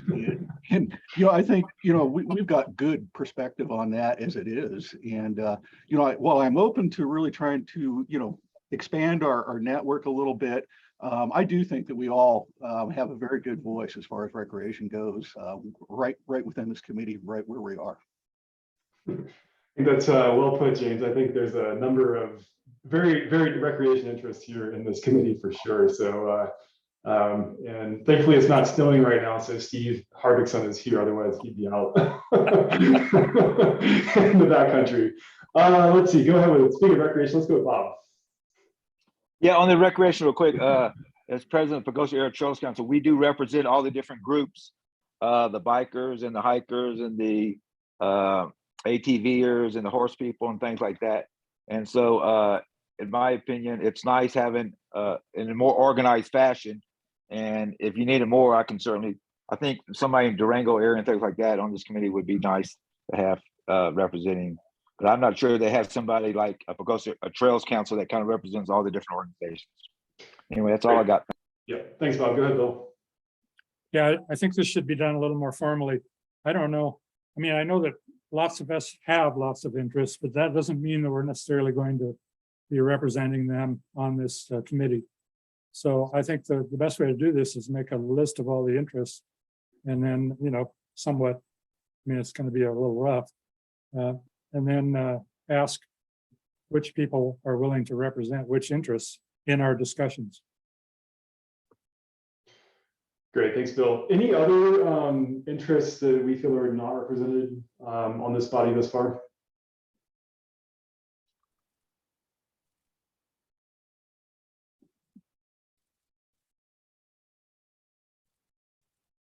Okay. I guess, go ahead, Matt. Sorry about that. I couldn't find the mute button. It's tough, it's right there in the same spot every time. I guess I'm not suggesting that this would be beneficial, because it may not be, but I think governmental participation and/or I'm thinking local government, municipalities. I'm not necessarily thinking they need to be on the committee, but I think it would be good to actively recruit participation from them as well, both from the perspective of potential cost sharing, although I know that's kind of a unicorn, but also just awareness. Yeah, thanks for that, Matt. And so we do have Allison with La Plata County and James with Montezuma County on the line right now. And so, we are missing kind of any kind of governmental representation from your side of the forest, but that's something we can work on for the future. And the, sorry, I'm going to butcher the name of it, but the funding and agreements committee is certainly a space too where we need to be thinking through cost sharing and kind of the matching in-kind component too, where we do need to have those governmental seats there as well too. So a concern for sure. So I'm kind of going through the chat here. And while I'm going through the chat, Lindsay, you have your hand up. Yeah, one place that and forgive me for not being in all of these meetings, but I see missing is potentially Colorado Parks and Wildlife or some other wildlife fish interests. We're covering it from the forest side, but outside of us, that would be another group that I would think would be great to have involved. And then I did toss in there, we will make sure we've got recreation represented from the Forest Service side. Thanks. Great. Thanks, Lindsay. And yeah, CPW is engaged with some of our local collaboratives, but certainly isn't here at the moment. And I'm having a hard time keeping track of the chat right now. I'm gonna go to James, and then if anyone has a comment that they've made from the chat, I want to express that to the group, I will open the floor to that. And then we do need to move on to our next steps as far as nominations and selection. Go ahead, James. Okay, so I think that one group that maybe really isn't represented very well here is our stockman, livestock producers. We are putting forth some effort to try to get some interest. It's a pretty difficult ask for a lot of those livestock producers. They're pretty busy, but we will do everything we can do to try to get somebody interested. Yeah, thank you, James. Okay, for folks who have recently put comments in the chat, is there anything that you want to highlight on those comments? Something that Steve, Jason, Josh, and Lo. For mine, I just wanted to just make that clarification because I had the order incorrect before. And I think, Anthony, you had said it right the first time in terms of there are 3 other at-large members on the coordinating council. And so before that can actually convene as a group, the full group has to come together first and identify those with the chairs that have been identified from these subcommittees. Correct. Just make that correction on myself. Great. Thanks, James or Jason. Josh or Lo, do you have comments on your comments? Okay, thanks, Lo. Cool. Well, there's a lot of directions we can go as far as how to nominate and select folks here. So I'll open up the floor to, is there a preferred method this group wants to employ as far as nominations and then subsequent selection process? Go ahead, Jason. So I had one more go back to, Anthony, sorry. It was the San Juan County in terms of the interests. I don't know that had come up, and we have the other counties, but I mean, all the things in San Juan County, I think it would be good to at least have someone on this team that was thinking about the interests up there. I don't disagree with that at all. And that's something that we can certainly work on for future convenings of this group. And I can personally do some outreach on that as far as an action after this meeting. Okay, so nomination process. Do folks feel comfortable proceeding with nominations right now, or is this something we want to do to give people time to think if they actually want to serve in this chair? So Jimbo's got a thumbs up. I'll take Jimbo. Steve, you just come off mute. Go ahead. So I think given there's so much expected of a chair or the committee members, I think we should, folks really need to think upon that and submit, voluntarily how they want to serve the committee. Okay. And while also perhaps listing kind of a background, a little mini CV as to the values they would bring to that role.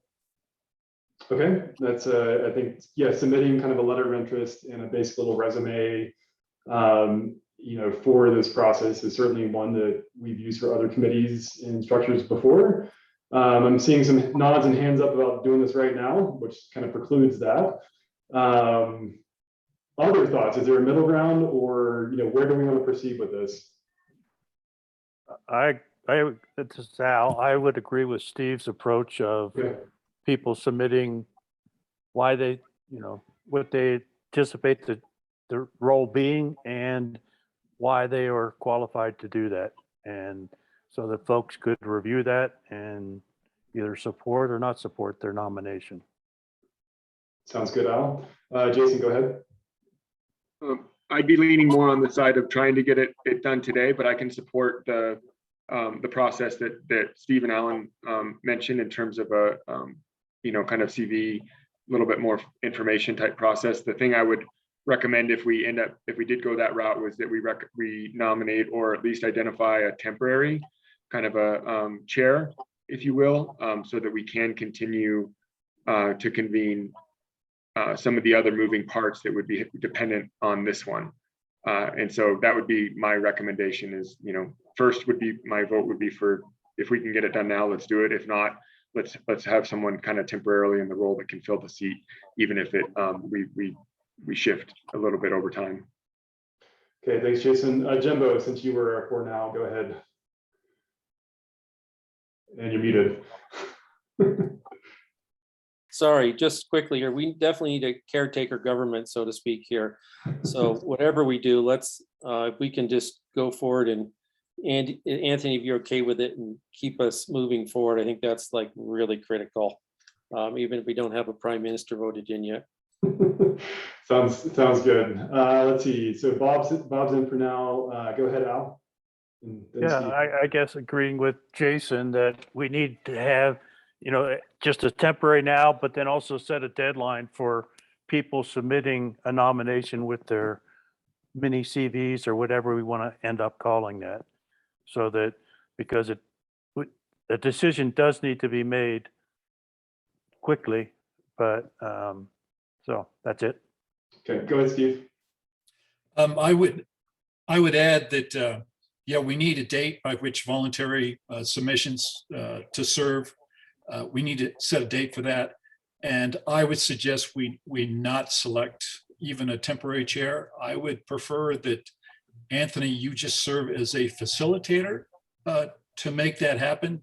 Perhaps those voluntary notes come to you, but I think it's preliminary to select a chair, even a temporary one. I think we really need a facilitator for this group at this time, but not a chair. My opinion. Sounds good, Steve. So kind of, we'll do a quick thumbs up, thumbs down with the group here.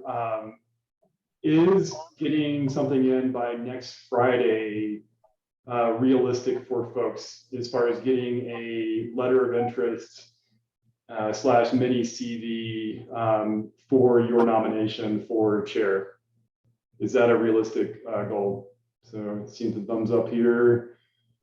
Actually, thumbs up.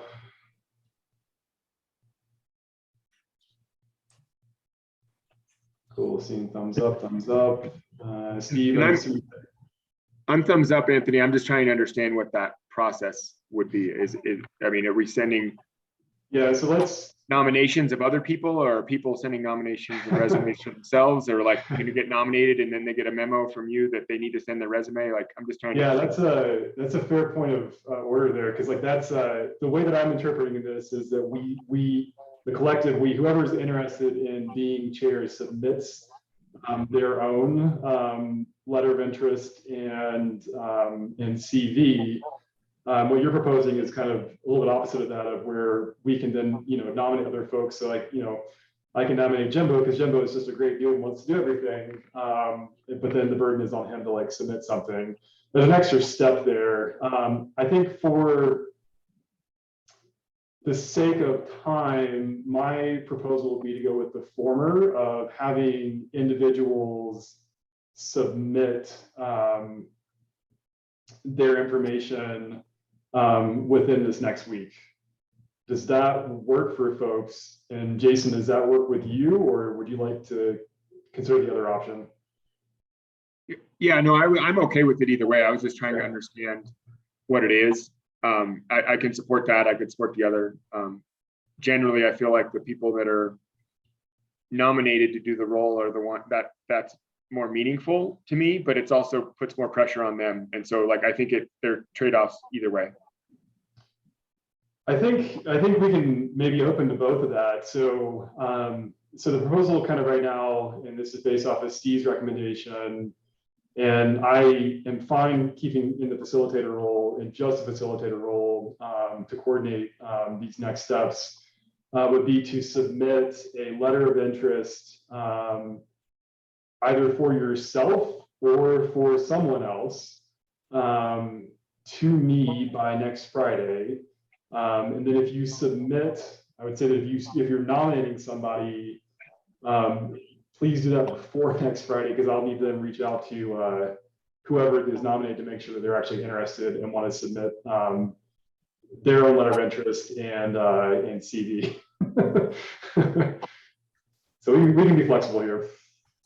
I guess I would just quote amend that and say that if somebody wants to nominate somebody, that they coordinate with that person to ensure that they are interested in doing it before anybody has to do any additional. But that if they want to nominate somebody, they make that responsibility of getting it to you as the facilitator by next Friday, their responsibility, not the facilitators. That was my suggestion.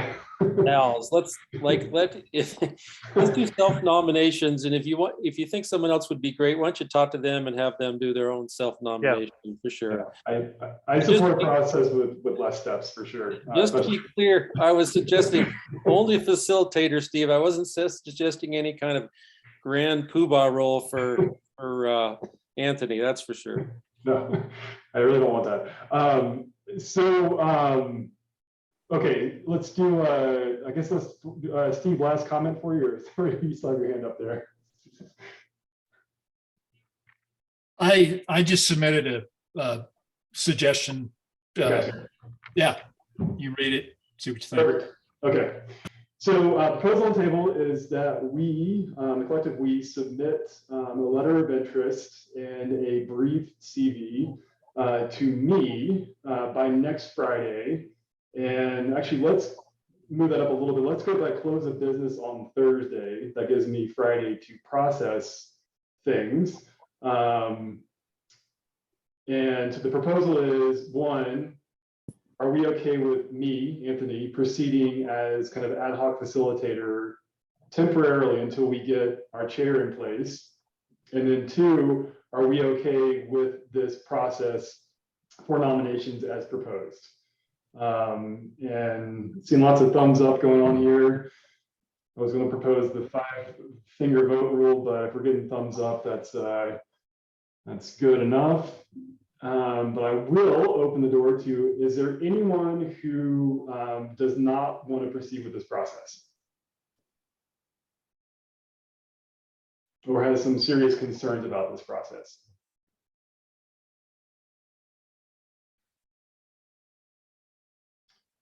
Steve, new hand or old hand?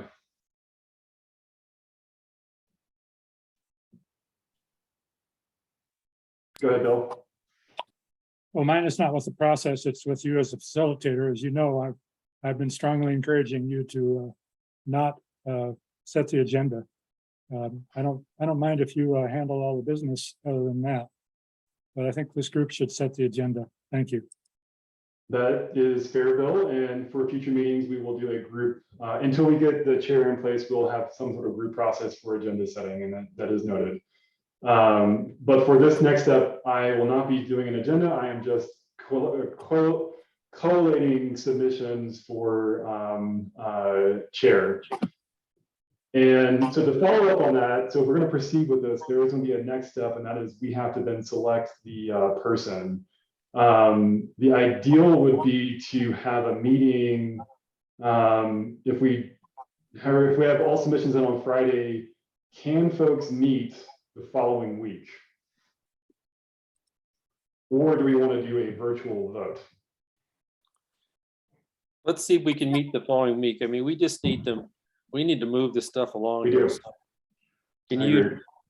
Can we just sort of make a general commitment to the following week, and you can Google us and see what works out?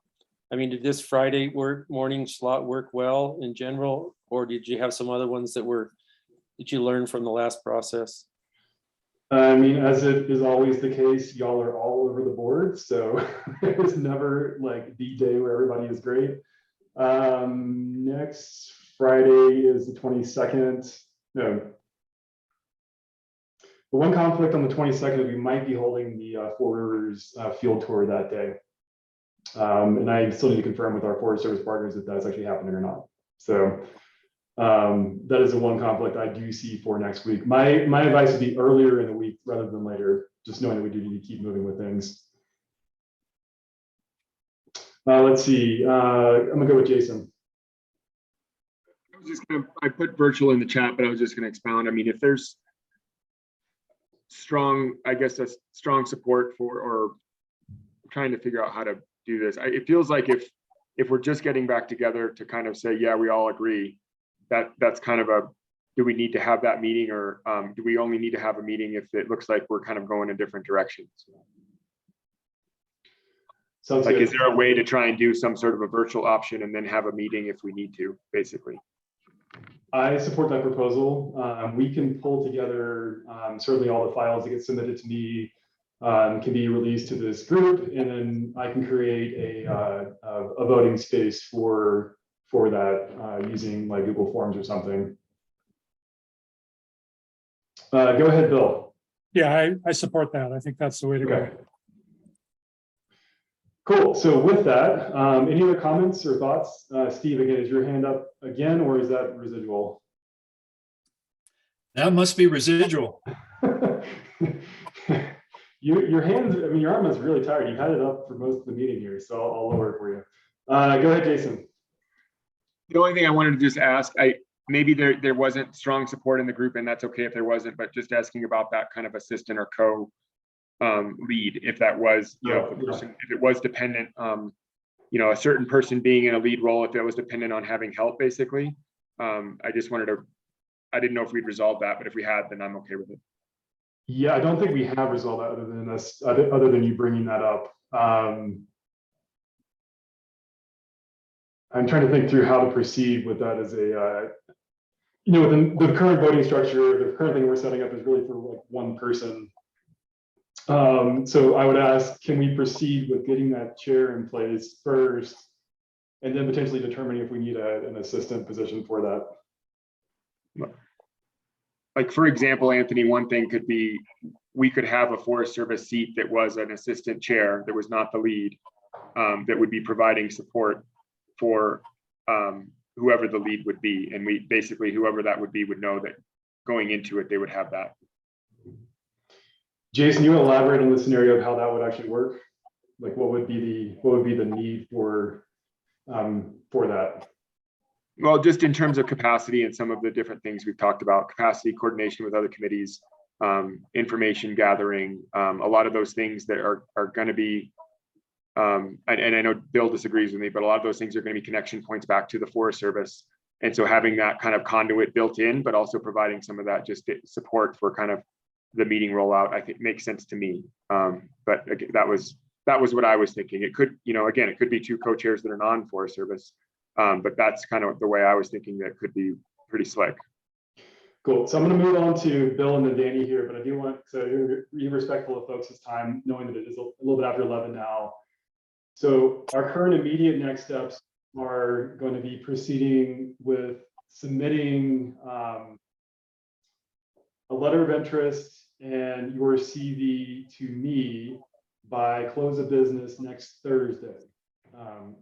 So if you're interested, or if you want to nominate somebody, as was saying, please contact that person and have them, if they're interested, submit those documents to me, again, by close of business next Thursday, which is the 14th of July.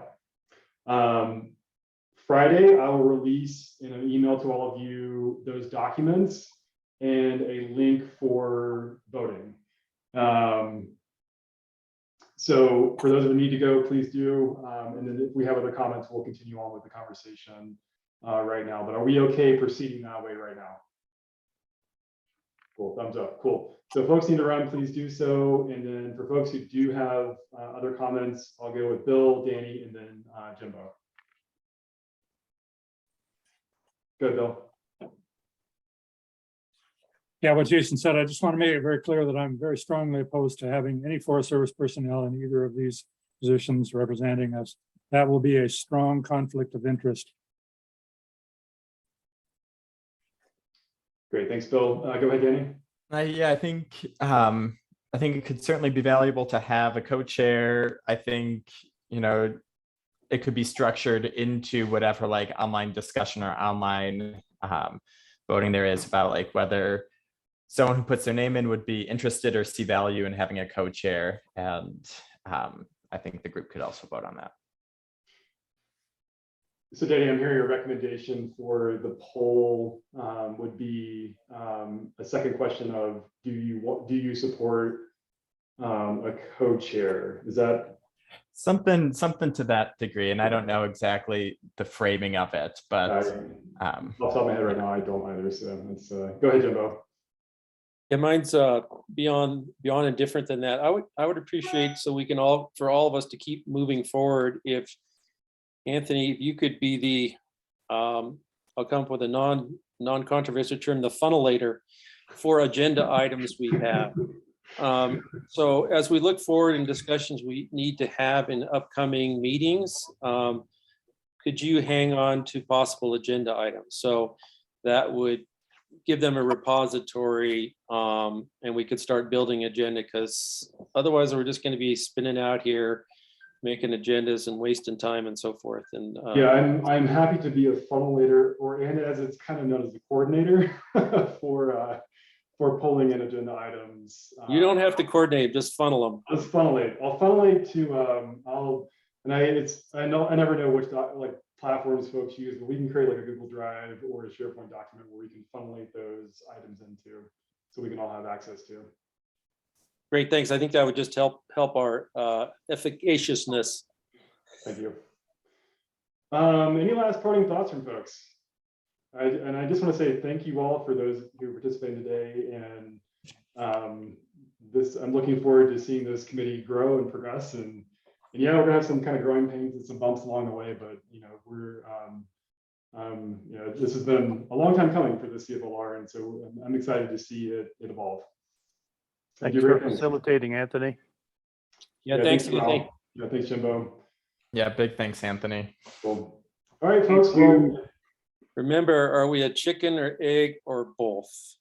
We're like an omelet. Yes. Sometimes scrambled, sometimes fried. See y'all.